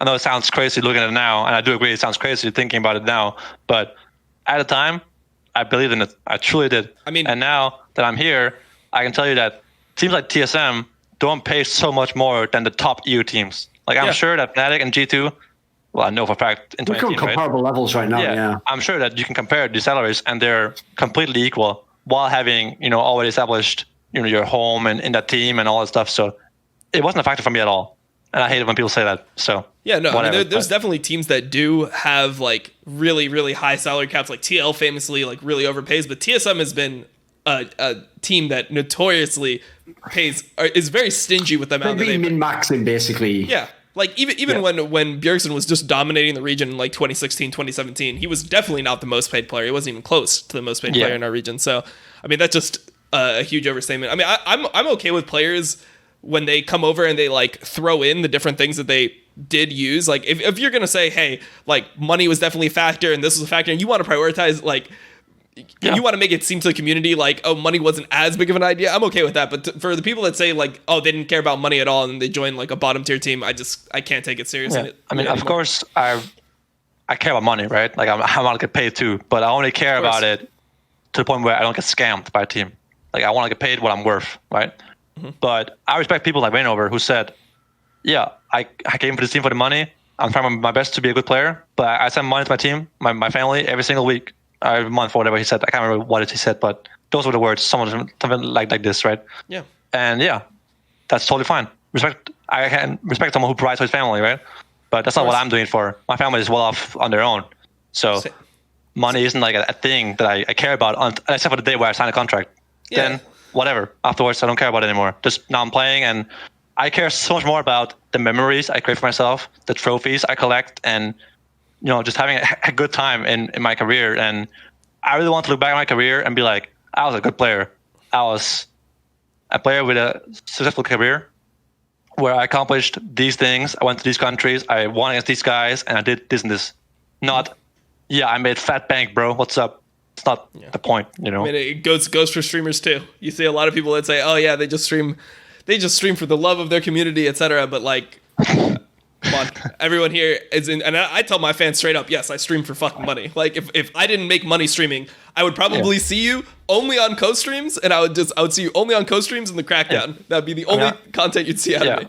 I'm sure for some people it can be both, but it's both to some degree. Yeah. But when you completely downplay like the importance of money, I mean, we live in the fucking world, right? Like money is like important to do anything in this world. Yeah, I'll even take a different angle. Here's what I often tell people when I deal with them in esports is like, listen, because I do a lot of different things at once. Like I have basically a lot of irons in the fire. Partly, by the way, no joke, literally just because of some of the scandal shit I've had in the past. I'll never hook all my income to one thing where the person can fire you.